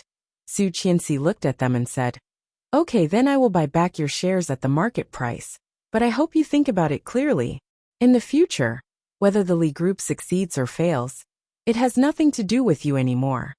Seeing that she really wanted to buy back the shares, Chengyu panicked and shouted, Mrs. Li, this is not good. Our company can't afford so much money. I can take out my husband's private property, but these people will not be accepted by the Li Group in the future. When the Li Group was glorious, they were there. When Li Xiqing had an accident, they ran away one by one. Such ungrateful people, we don't need them. Su Qianxi's voice was flat, but what she said went straight to the hearts of those people. That's right, isn't he an ingrate? However, the Li Group was built by Li Xiqing, and they had no right to touch the position of CEO. If they did not quit at this time, they would just wait for death. Despite what Su Qianxi said, they still did not change their minds. Seeing their determination, Su Qianxi said disappointedly, contact a lawyer and draft a share transfer agreement, Chengyu. Su Qianxi knew that it was obviously irrational for her to do this kind of thing at this time. However, the next project, she knew that it would definitely bring the Li Group back to life. Why did she have to take advantage of them? Su Qianxi did not explain to Chengyu, but drove away those who were about to quit, and discussed the development of the new project with the remaining 5 shareholders. I'm not optimistic about this project, but I won't quit, Fang Chen said. Mrs. Li, why did you choose this piece of land? The initial investment is very huge. If it was the Li Corporation in the past, this project would not be a problem at all. But you've seen the Li Corporation's recent situation. If this project is implemented, it will undoubtedly make things worse. She pursed her lips and shook her head. Do you know why I chose this place? Here is the land I am going to bid for. This is a European-style leisure club. Because of the scope limitation, there are many things in the European-style club that are not perfect. We can take advantage of this loophole. Moreover, this place is bordered by the Kingstown River in the east and Guang City in the west.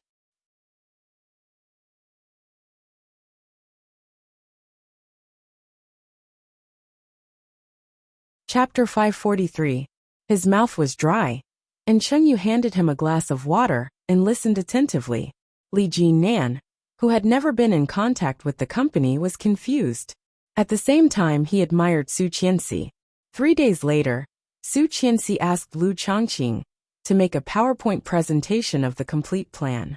During the meeting, the pros and cons of the project and the investment calculation were all explained. Su Qianxi appointed herself as the president of the company and appointed Lu Chongqing as the project director. He was fully responsible for the project and let Li Jinan also learn in the company. Sure enough, Lu Chongqing's ability and effectiveness were far beyond everyone's expectations. In just 2 months, all the original residents had been cleared, and the project had begun. Su Qianxi was very busy during this time, and her belly was getting bigger and bigger.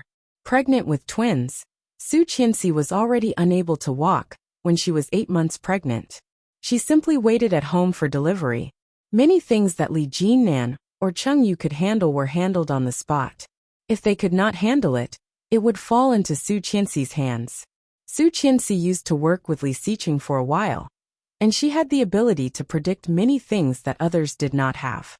The company had been steadily rising. Because it was a bit inconvenient to move, Su Qianxi asked Shuang Yu to continue to protect her, and Captain Li also called Nanny Rong over to take care of her. Li Beixing rarely came home, and the first thing he did when he came back was to find Su Qianxi. When Su Qianxi opened the door, Li Beixing looked dignified and seemed to be a bit hesitant. Looking at her, he said, "There is news of Xiqing." Hearing these words, Su Qianxi was stunned, then held his hand and was pleasantly surprised. "Really? Where is he? How is he doing? Is the injury better? Why hasn't he come back yet?" A series of questions made Li Beixing's heart uncomfortable. He handed the information in his hand to her and said, "You should be mentally prepared. Xiqing's injury was very serious. He once went to the 3rd hospital of Kingstown for treatment, but this person is only suspected. There is no direct evidence to prove that this person is Xiqing." Su Qianxi took the information and saw a color photo at a glance. The person in the photo was sitting in a wheelchair with only a pair of eyes exposed.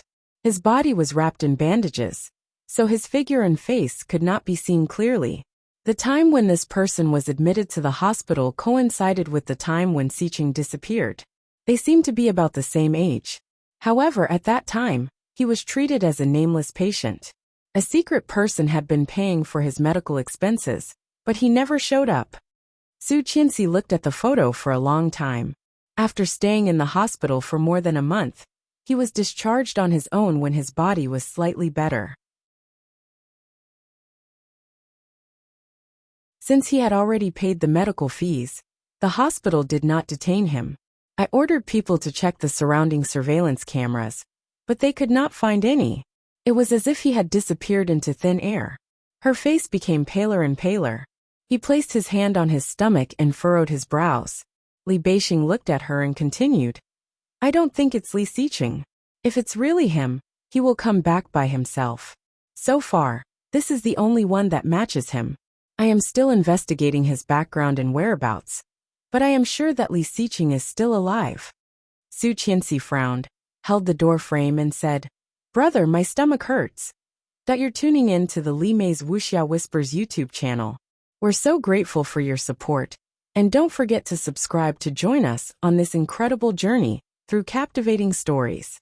Your generosity through donations truly makes a world of difference, as it's the primary source of revenue that allows me to expand and enhance this channel for you.